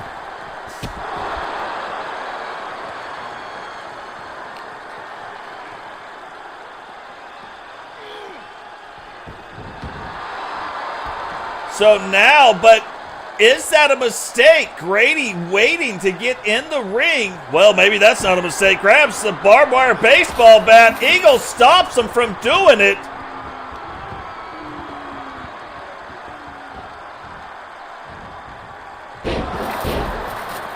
And can Eagle take advantage of it? No, he cannot. Going outside to get another weapon. When you got all the weapons you need inside the arena, but breaks that kendo stick, dunnage going everywhere.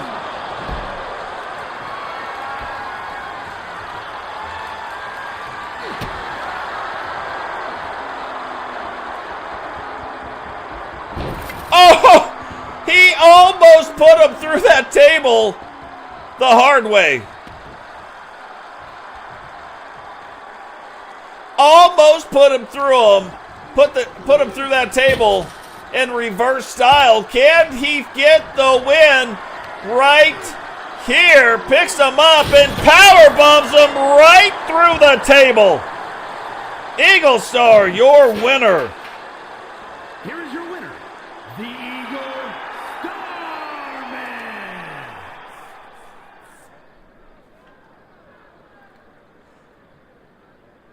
What is even crazier in 2K25, you can see a little bit of body damage here, to be fair, but you'll really be able to see it in 2K25. So, but GG's to Eagle Star. Now, just to stay, we've seen it in the Extreme Rules match. We are going to see it here also.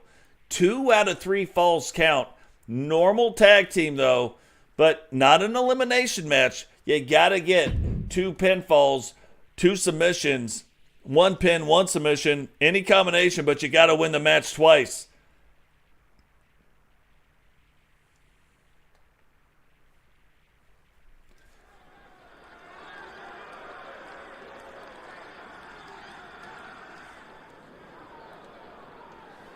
Got to win it twice.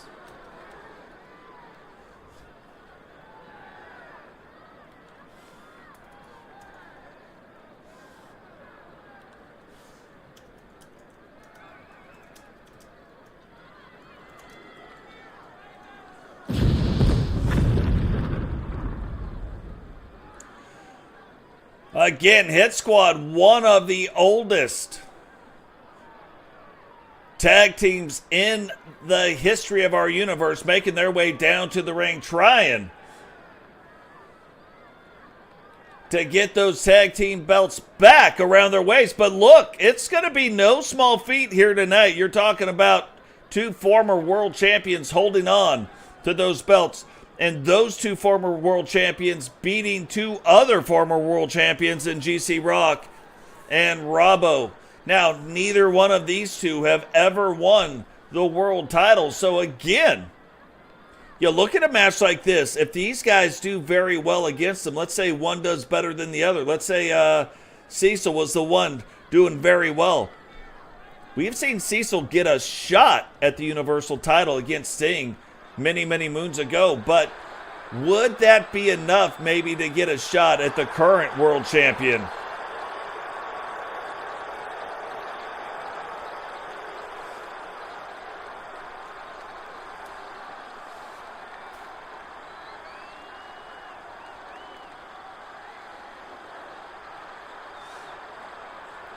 The ones I could do kind of quick, but some I got to think about, you know what I mean? Like we need like something to think about when you see it. So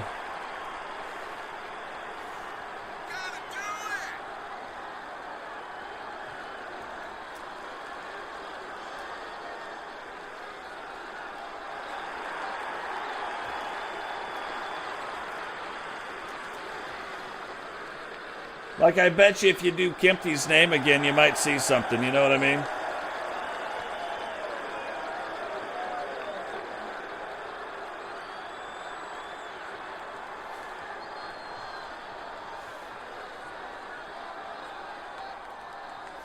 So here we go. 2 out of 3 falls count. WCW World Tag Team Champions title belts on the line.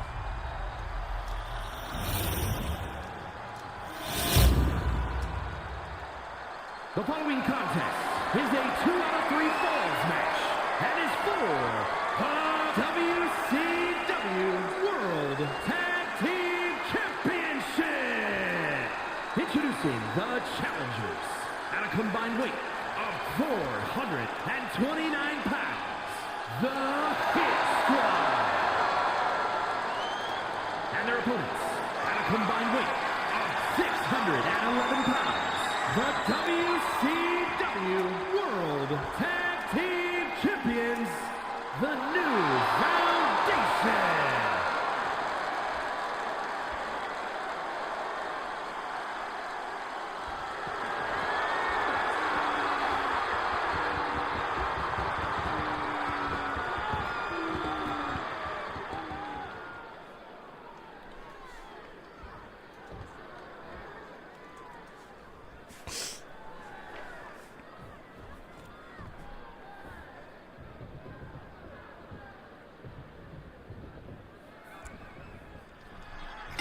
So you can see Kempty and Cecil giving up quite a bit of size to these two.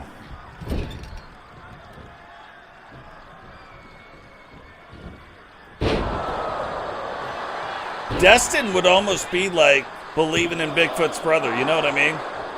If you know, you know.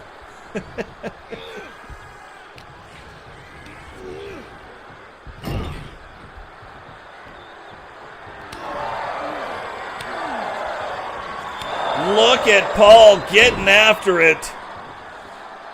Doing the thing to Kempty right there. And it's not like Kempty and Cecil are like out of their element wrestling against bigger guys. That's what they do. You look at their size, if they're really going to be involved in doing the things, that is what is going to happen.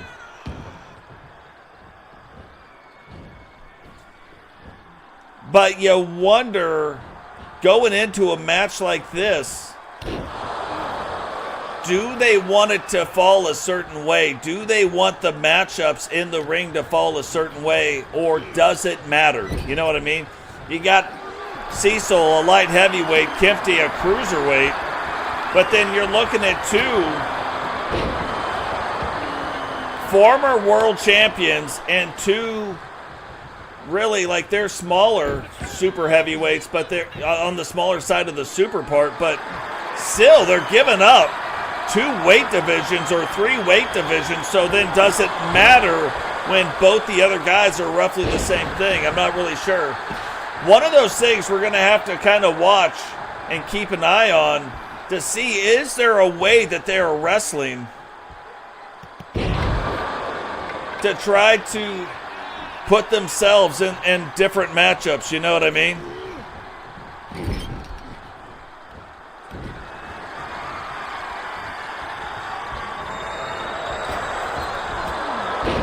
And look at the absolute state of this. And ever since winning the tag team title belts, ever since beating the current world champion in GC Rock for the tag team title belts, starting to see a newfound kind of energy, a newfound type of a deal in Paul the Thing.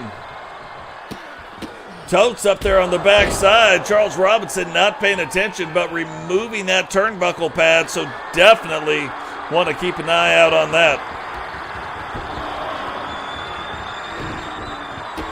Oh, ducks underneath it. Hits him again, now trying to conduct an interview with Sentinel, rolls the leg, 2. Probably asked him, like, hey, how did it feel to win the world title 3 times?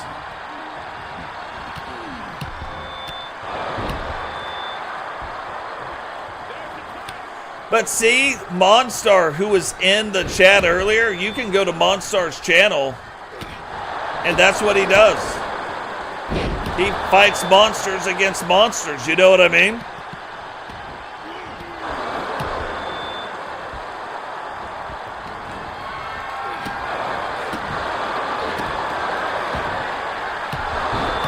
And you can hear him throwing that microphone, hitting him again. And that's kind of one of those things, like referee letting it go, though, you know, 2 out of 3 falls count match. So he's going to let the stuff go.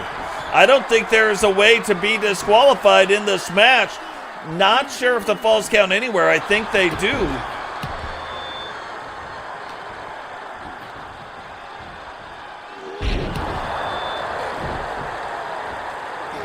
but definitely something to keep an eye on.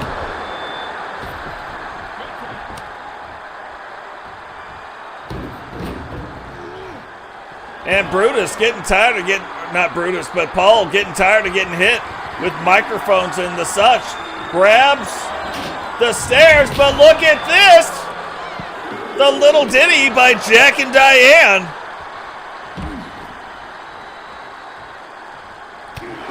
And Cecil showing you how they start conducting business. They start fighting against both of them when they got the chance to do it.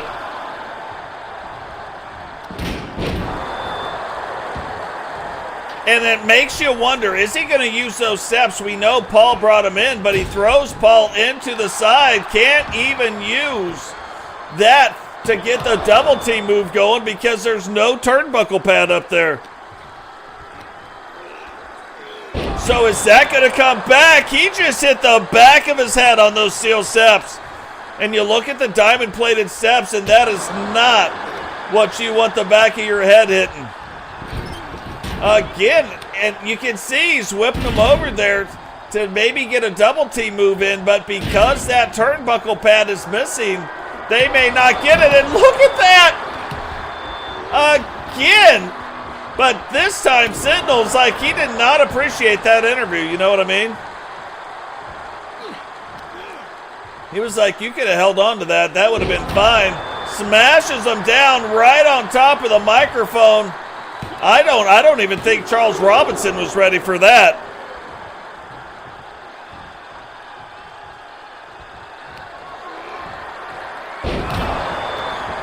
Jumps through now. That's his finisher too. 3. And Sentinel gets the first pin in the match on Kempty. One more from their team and they will win and retain the WCW Tag Team title belts. Kempty trying to get back to his feet, Paul. And see that right there, though, that's one of those advantages. Kempty whips him in to that turnbuckle pad, but look, there is no turnbuckle pad, so they are having a hard time getting up there. It is causing a lot of damage, but not allowing them to do the double team moves. And that was Kempty's finisher.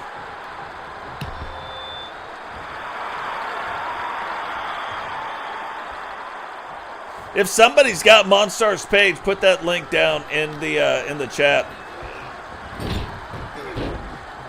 I think Monstar too will be on Blaze Radio's Cost Summit. I think it's tomorrow he'll be on. And you got to believe Kempty has got to find a way to get out of this match. But again, he sees the tag. I think he goes over. Tries to get back in control to get Cecil tagged in, but maybe should have went for the tag first. Now Kempty crawling up like a spider monkey onto Sentinel, but Sentinel able to fight through it.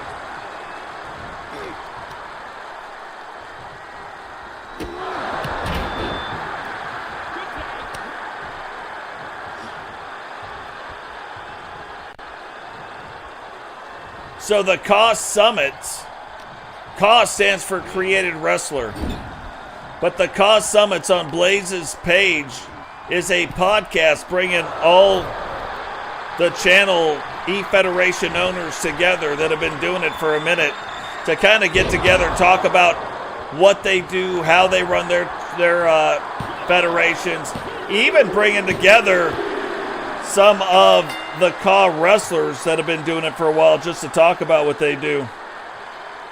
Here are your winners, and still WCW World Tag Team Champions, the New Foundation. So it's funny, this is one of those things that you look at Paul the Thing and Sentinel both refusing to join the NWO, refusing to join the corporate syndicate. And now they beat the corporate syndicate for the title belts and now have defended those same title belts against the New World Order. So WCW has a strong team too. And that's why right now, as an announcer, I kind of look at it and I'm like, oh, maybe there's not two factions fighting each other. Maybe there's three. Maybe WCW is becoming its own faction of sorts. Yeah, and there was 3 of us on last Sunday. So you can go on to his channel and check that out last Sunday as well. It was a lot of fun. I really enjoyed getting on there. I was on there with Triple Beats. And there's a belt in my hand. 2 really good creators as well. Now, I've been waiting for a match like this for quite some time. The following champion versus champion contest is scheduled for one fall and is for the WCW United States Championship.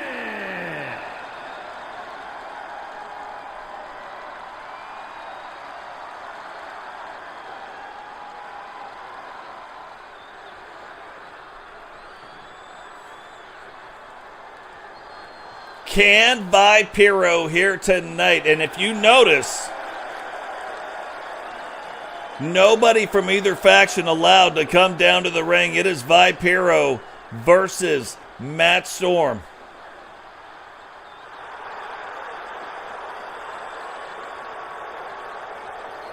Been waiting for this match right here. Matt Storm, the fastest rising world champion we've ever seen. Vipero, one of the hottest wrestlers, then fell off, but now starting to make that climb again.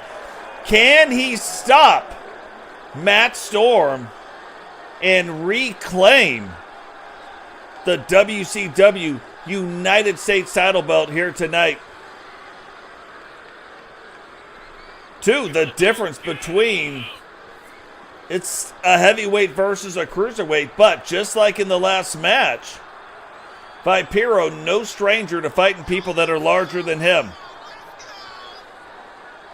Vipero able to step in the ring with larger guys and wrestle bigger than he is with his own style of wrestling. Will that play out here tonight, or will Matt Storm continue to take the WCW by storm and retain his title belt?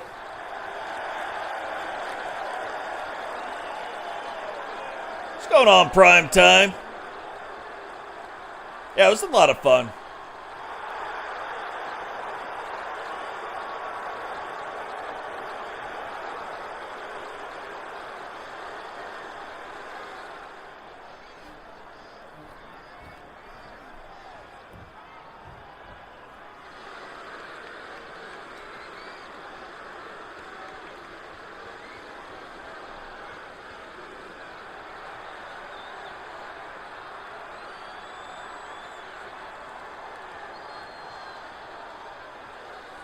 Vipero now getting loosened up. And we haven't seen Matt Storm come out without a manager in quite some time, ever since joining the New World Order. However, Bischoff putting out the stipulation, no managers can be involved in this match. Both men gonna have a shot to win it on their own merit. And both men very capable of winning here tonight.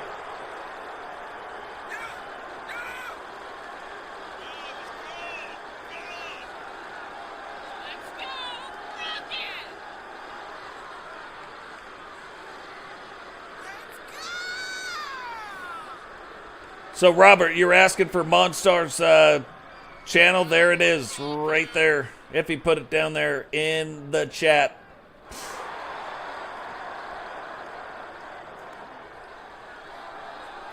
And look, this is another thing. You know, we got to see one record get broke tonight with the men's hardcore title belt. Now, Totes set the record at 11 for the United States title. However, Matt Storm is up to title defense number 6. Can he make it 7 here tonight? You know, you look at defending the titles, and it is not easy. It's not easy to win them. It's not easy to defend them. So when you start putting together streaks above 5, things start getting real.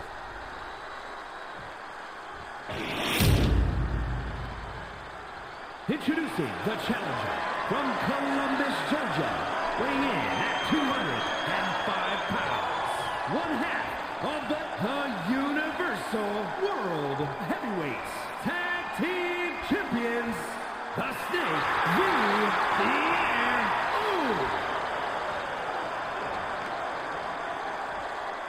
And his opponent from Nashville, Tennessee, weighing in at 247 pounds, the WCW United States Champion, the Captain, Matt Storm.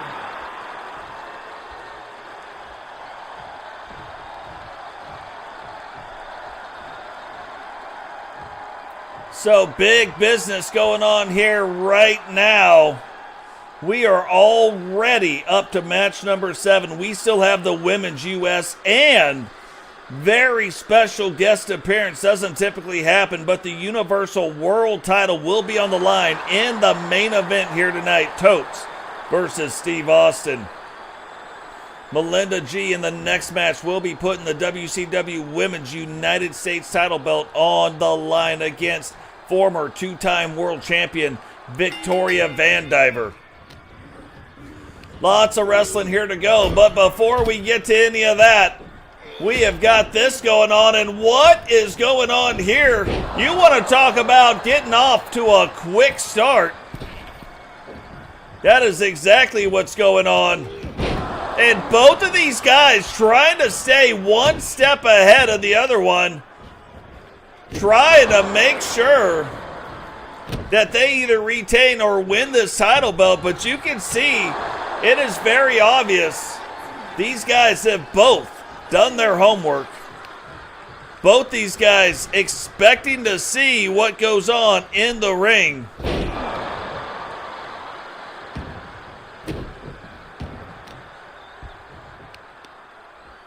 And both of these guys looking very, very prepared for this match.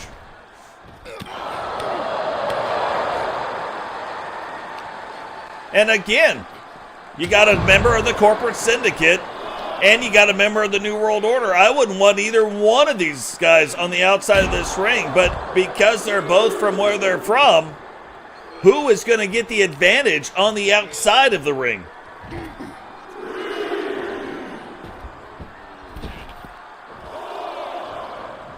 Remember, we've got to say it. You can win the belt, but the belt cannot change hands. And look at how fast Vipero strikes. Gets Matt Storm on the outside, trying to get Matt playing his game. Matt able to avoid the kick right there, but Vipero staying in control, and that's exactly when you're looking at the size of the wrestlers. That's exactly what has got to happen for Vipero. He has got to maintain control of the match. It's one of the things that Matt Storm is very, very good at doing. And you can see why right here. Vipero able to get in a couple shots. Matt immediately turning it back around.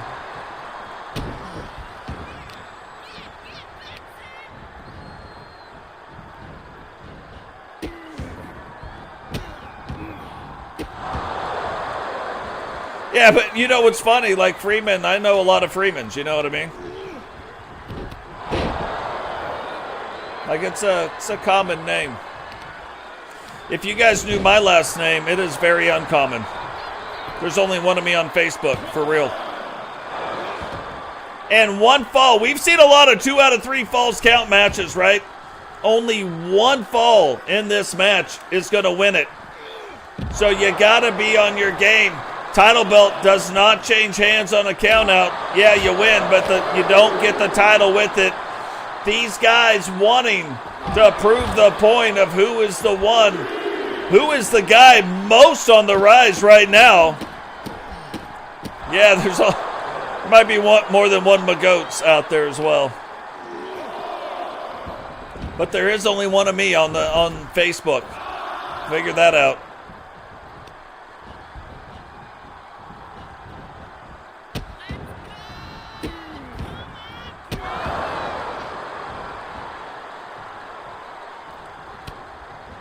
And Matt Storm trying to put the end right here, but remember, Vipero, just like a snake, can strike out of anywhere, and typically he does. But you can't take too many of those shots or those shots. Holy Moses, freight train going down the line. And this is what I'm talking about. Freeman going in, trying to end the match. Oh! Vipero tried to end the match right there. But Vipero just gets out of the way. Freeman just gets out of the way.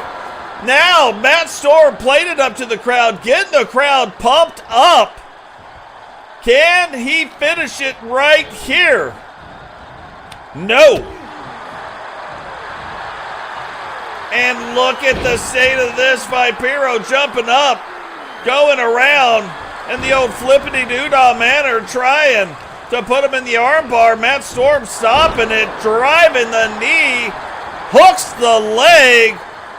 1, 2. And you would have thought, of all the things I did, Iffy, you would have thought that would have been the command I put in there. Crazy.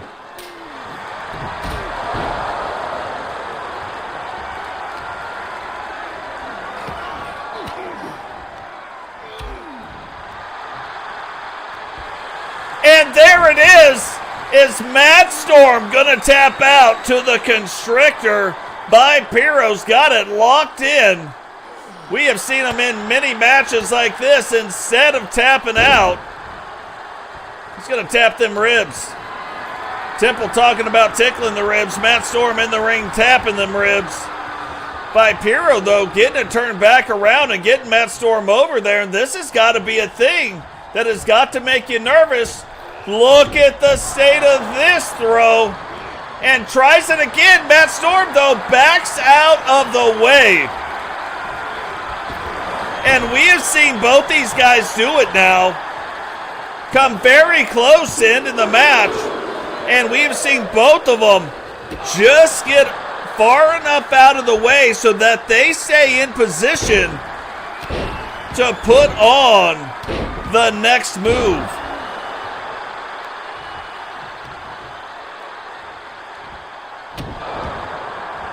And again, nobody down there to help out the other one.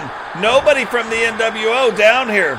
Nobody from the corporate syndicate down here. It is just mano a mano. These two guys going after it. Matt Storm trying to get Vipero to tap. Vipero getting out of it, though, and tapping him upside his head. He put the taps upside his head. So I thought episode 200 would be the pay-per-view. It turns out it is not the pay-per-view. So I'm debating on what to do about that.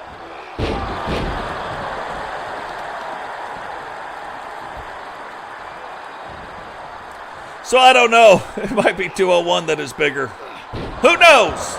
We'll have to wait and see. Oh! Vipero set up for the snake bite. Matt Storm, though, saw it coming. Rolled out. Vipero tries to hit the snake bite. Matt Storm comes in, stops it again, and finds a way to win the match. And he will retain the WCW United States title. And still, WCW United States Champion, the Captain, Matt Storm. You want to talk about some real stuff, go back and watch the end of that match. That is just one of those things, regardless of who it is. That is one of those things that you love seeing. That was such a high spot, such a big moment. Vipero goes to hit him. Matt Storm, the champion, realizes, rolls out. Vipero miscalculates, jumps. Storm rolls back in. Vipero gets back up quickly, tries to hit it again, Matt Storm stops it, throws him into the ropes, hits him with a big clothesline to win the match. I mean, there was 2 times right there, very easily could have lost that match. Vipero, he gets in that kick, match over. Very, very cool stuff going on there. Now, we are down to the final 2 matches of the evening. Again, 2-time former world champion Victoria VanDiver getting ready to challenge Melinda G for the Women's United States Championship. We talked about what Matt Storm. The following contest is scheduled for one fall and is for the WCW Women's United States Championship. We have talked about that is the 7th, Temple. Matt Storm and what he has done. That is a funny hair glitch for Victoria VanDiver, too. You'll see once she's not in that, all of a sudden her hair will change colors, and that's not something that we did. But Melinda approaching title defense number 5 if she can win here tonight. The record held by T. Jones is 6 title defenses. This would be the next step towards that.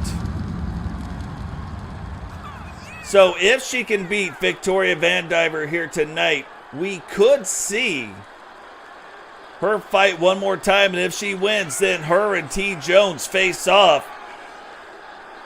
T. Jones would be trying to stop her from breaking the record. And she would be trying to beat T. Jones to break the record. Now, we do that quite a bit when we see the title defenses like that where they get tied. So, will be very interesting to see moving forward. But first, Melinda has to find a way to beat former 2-time world champion Victoria VanDiver, either for the 1, 2, 3 in the ring, or a countout, or to get her to tap out. And again, you see the number of different ways right now Melinda has found a way to earn shots at the world title. She can get another shot right now. She's got 1 shot. She still has the Money in the Bank briefcase. She can take that shot at any time. And then with the epic run that she has been on with the United States title, already earned another shot when that title belt comes off from around her waist. So, multiple different ways, but definitely in the world title hunt as well. Well, that's true. It is one of those other things that now, from no place in particular, the natural Victoria VanDiver. that now, because of what has gone on, And her opponent from Puerto Vallarta, Mexico, the WCW Women's United States Champion, the Mechanic, Melinda Gutierrez. because in order to be in the Universal title picture in the singles events, you got to do well in the United States or in the world title. For the WWE guys, they got to do well in their Intercontinental or World title division to get that Universal title consideration, which you've already done. So, it is also another possibility, another thing that we could see happen in the near future.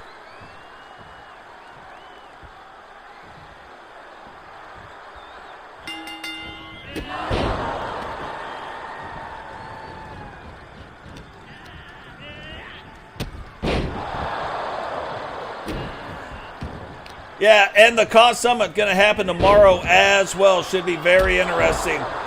And look at this. We have seen Melinda typically get off to a very fast start. But again, it's not that she's not used to wrestling the competition, but Victoria VanDiver has got some unique challenges when it comes to beating her, and it's mainly due, not the size, but it is due to her height. Her power gets generated because of her height. When she does this chokeslam maneuver, it is a two-handed style chokeslam maneuver, but not two hands like this. It is two hands that actually pushes you up even further and brings you back down. So something you want to stay out of the way of, something you don't want to get caught up in. What is going on, Becky? Welcome to the stream.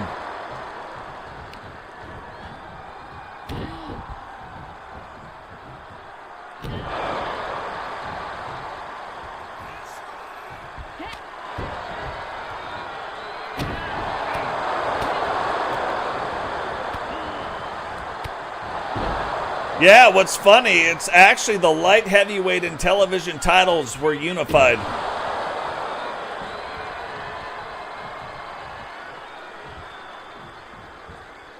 And then the cruiserweight title was created.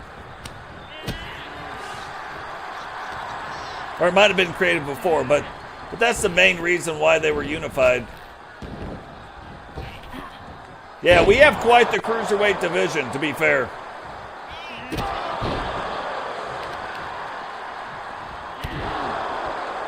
It also reads down like a who's who. You look at it, JP, Vipero, Zach Hamilton, Coyote Cam, Ed Cardozo,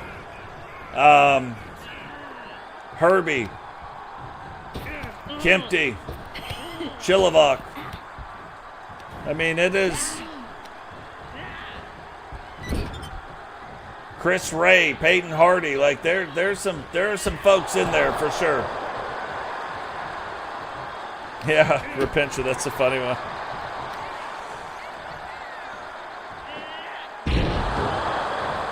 And you can see right now, goes, hooks the leg, 1, 2. And Victoria VanDiver able to kick out, but I'm telling you what, it is all over but the crying. The Fafo Slam, 1, 2, 3, and Melinda Gutierrez takes one more step towards reaching the record. Here is your winner, and still WCW Women's United States Champion, the Mechanic, Melinda Gutierrez. And what is crazy about this match, she is wrestling a former two-time world champion, but I want you to look real close. Barely broke a sweat in getting the victory here tonight. That has got to scare the other women in the division. We see the women putting bangers on left, right, center, willy-nilly. Barely broke a sweat against a former two-time world champion. Watch out.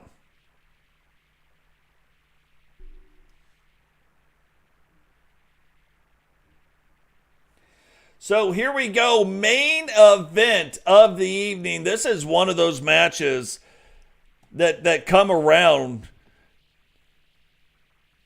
Roman Reigns. Nobody can beat Roman Reigns. WCW sends Totes in. Totes ends up beating him.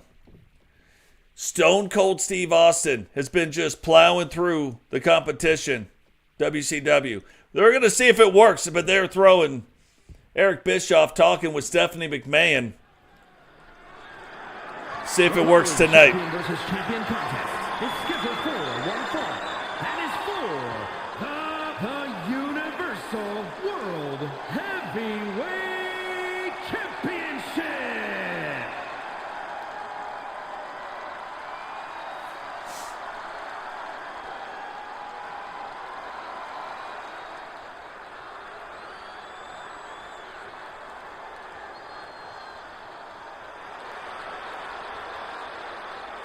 So we have not seen Totes wrestling a whole lot here as of late. The only real wrestling he has been doing is defending the $1 million title belt. But getting a shot here tonight. Bischoff and Stephanie McMahon getting together, setting up this match and setting it up on a Nitro. WCW starting to gain more popularity than the WWE. Stephanie McMahon starting to realize that, wanting to get involved and wanting to get onto Nitro. Sends in Stone Cold to put the Universal World title belt on the line. The top title belt in the men's division in all the land. Totes trying to bring it back to the WCW here tonight.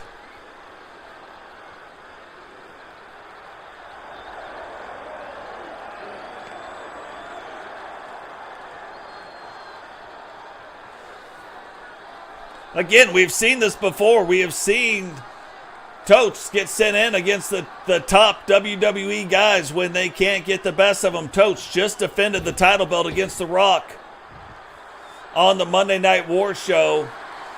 Now going up against Stone Cold Steve Austin. And we saw Jay Savage fighting Stone Cold. And you gotta wonder, was that a move set up by Savage and Totes McGoats, where the NWO sent in a guy kind of scout out the moves a little bit to maybe give Totes an advantage over Stone Cold in this match? And then it doesn't matter. You're talking about one of the greatest wrestlers of all time, Stone Cold Steve Austin. How many different, like what kind of advantage could you really have over against a guy like that? You know, we don't know. Yeah. And beard maintenance, like you can see. You got to oil it. You got to trim it. Like there's just all kinds of things you got to do to keep it looking good. You know what I mean? After the show, I'm going to tell you guys a funny story about that. What's going on? Derek, welcome to the show. From Huntsville, Alabama, weighing in at 258 pounds, the Universal $1 Million Champion, Frankie the Reaper Fingers. You can see Totes talking that smack right now. And his opponent from Victoria, Texas, weighing in at 252 pounds, the Universal World Heavyweight Champion,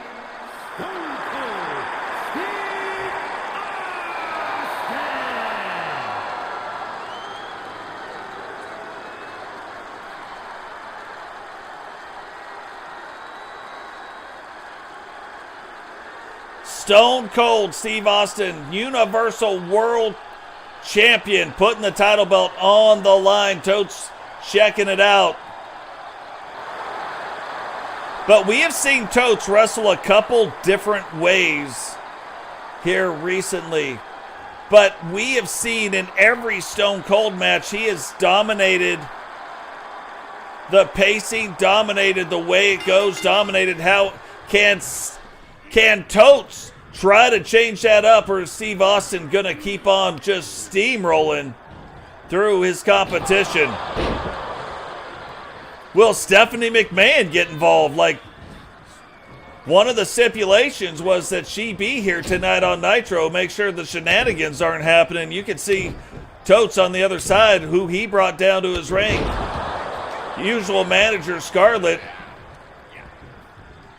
Melinda down at the ring, just winning her title match in the last match, probably to keep the eye on Stephanie to make sure things don't get out of whack. And then Jay Savage also coming down to the ring. Jay Savage recently wrestled Stone Cold in the Monday Night Wars episode, so probably they're kind of shouting out some stuff that he saw in his match while in the ring with Stone Cold. But look, to this point, it hasn't mattered. Stone Cold absolutely in control of this match and just putting it to Totes and letting you know, like, look, using the old Scunion Buster right there, using the noggin to stay in control. And again, when you're going up against one of the greatest, you look at him, you look at The Undertaker, the guys like Triple H, Shawn Michaels, Roman Reigns. These guys very good at controlling what goes on inside the arena. Now, at the WCW level, we start looking, you're starting to get some other guys like a Totes, Rowdy, there's some more, but some other guys that are starting to get on that level in their promotions as well. Oh, don't watch the stream while you're driving, just listen to it. I'll do my best to let you know what's going on. Yeah, watching and driving absolutely don't mix. So Totes looking like he's getting it turned around, but look, Stephanie's starting to do some stuff down there. Totes talking to her, and Steve Austin takes advantage of that. But Totes, again, and Totes has got to do something to get it turned around. You cannot let Steve Austin dominate the match for too long, because he will stomp the mud hole in you, and you won't have anything left to do but cry about how you just lost. So Totes trying to get it turned around, rolls up the leg, and gets a 2 count, but I don't think that is, I think Stone Cold was just staying down for a minute, maybe trying to catch his breath. I don't think that it was to that point yet, and Stone Cold proving that point right now. Whips him again into the corner. And starting to slow things down a little bit, trying to take a step back.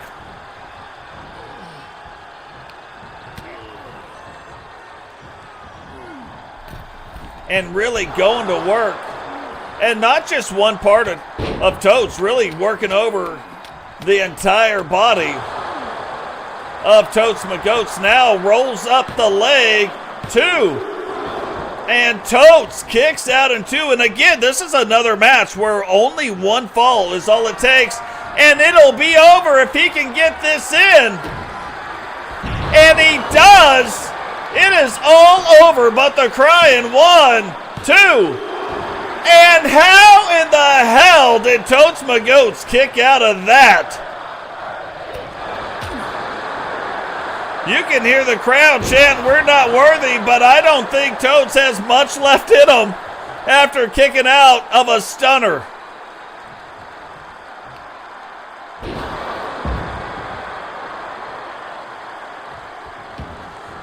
Now rolling out to the outside. Everybody in the arena was hoping Totes might have been playing possum, but Totes not playing possum. Totes absolutely trying to recover. And Steve Austin realizing what he's got to do again. Not the greatest of all time by mistake. Steve Austin absolutely knows what he's got to do to maintain the advantage in this match. And a 10 count, all it takes to get it done. But Steve Austin not wanting to go down like that. And what is he doing? Goes up top, tries to drop the elbow, and that could be the mistake that Totes needs. Steve Austin absolutely not known for any top rope antics, for any top rope shenanigans. If he pulls Steve Austin out of the ring, but Steve Austin gets back in, and now toe-to-toe these two go. Swinging one jaw to another jaw. Steve Austin blocking that one. Totes unable to block any of them. Totes taking the punches, and he absolutely shouldn't be. This time he blocks it, but Austin not having it. Goes right after the throat of Totes McGoats. Totes getting knocked to the ground, and again Austin sitting up for it. And now it is over. Totes looking like he is out. 1, 2, 3. And Stone Cold Steve Austin will retain the Universal World title. Here is your winner, and still the Universal World Heavyweight Champion, Stone Cold Steve And Stone Cold Steve Austin may not be able to be stopped. Who will be the next person the WCW sends after Stone Cold? Will it be the current champion, the current world champion, Rowdy? Or will it not? Absolutely don't know. But you look at that match, Steve Austin absolutely dominating in that match. It looked like a couple times Totes was going to get it turned back around, but couldn't find a way to do it. Steve Austin, not the greatest of all time, by mistake. Now, it's funny, I said I was going to tell you a story afterwards before we wrap things up. Oh, you got to get headshots as a realtor, you know what I mean? So I go in to do the headshots, and you pay X number of dollars for 5 shots. And I was like, hey, can I get the 5 shots? I only need 1. My wife's also a realtor, so I was like, she does the 4. And she goes, the photographer's like, you are a typical dude. I was like, it only takes 1 shot. Like, I don't need a bunch of shots. I just need 1. You just make it a good one. But guys, that is going to do it for us here tonight. Remember, drop the like on the video. Subscribe if you're new. Turn on the bell notification so you don't miss any time we go live. Share the video. And remember, when you guys are out there in the world, especially this weekend, tomorrow, if you guys are in chats, if you're doing the whatever, just remember that somebody might need to be shown a little bit of grace. Show them a little bit of kindness. Show them a little bit of grace. Show them how to do that. Lead by example. Sometimes people need to be punched in the nose too. So, I'm not taking that off the table. If you guys don't know what a combat engineer is, look that up. Iffy will post that maybe in the Discord. That was pretty funny. That's what Totes used to do, and it's very spot on. So, go check that out. You'll see my mentality. But guys, seriously, let's lead from the front. Don't allow other people the power over you to influence what you do. Don't use that as the excuse to say, well, they did it, so I did it.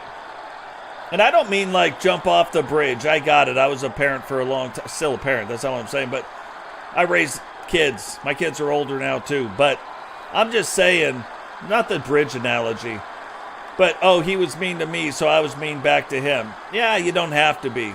You can be the better person, not the bigger person. You can be the better person. Lead by example. Show them how it could be done.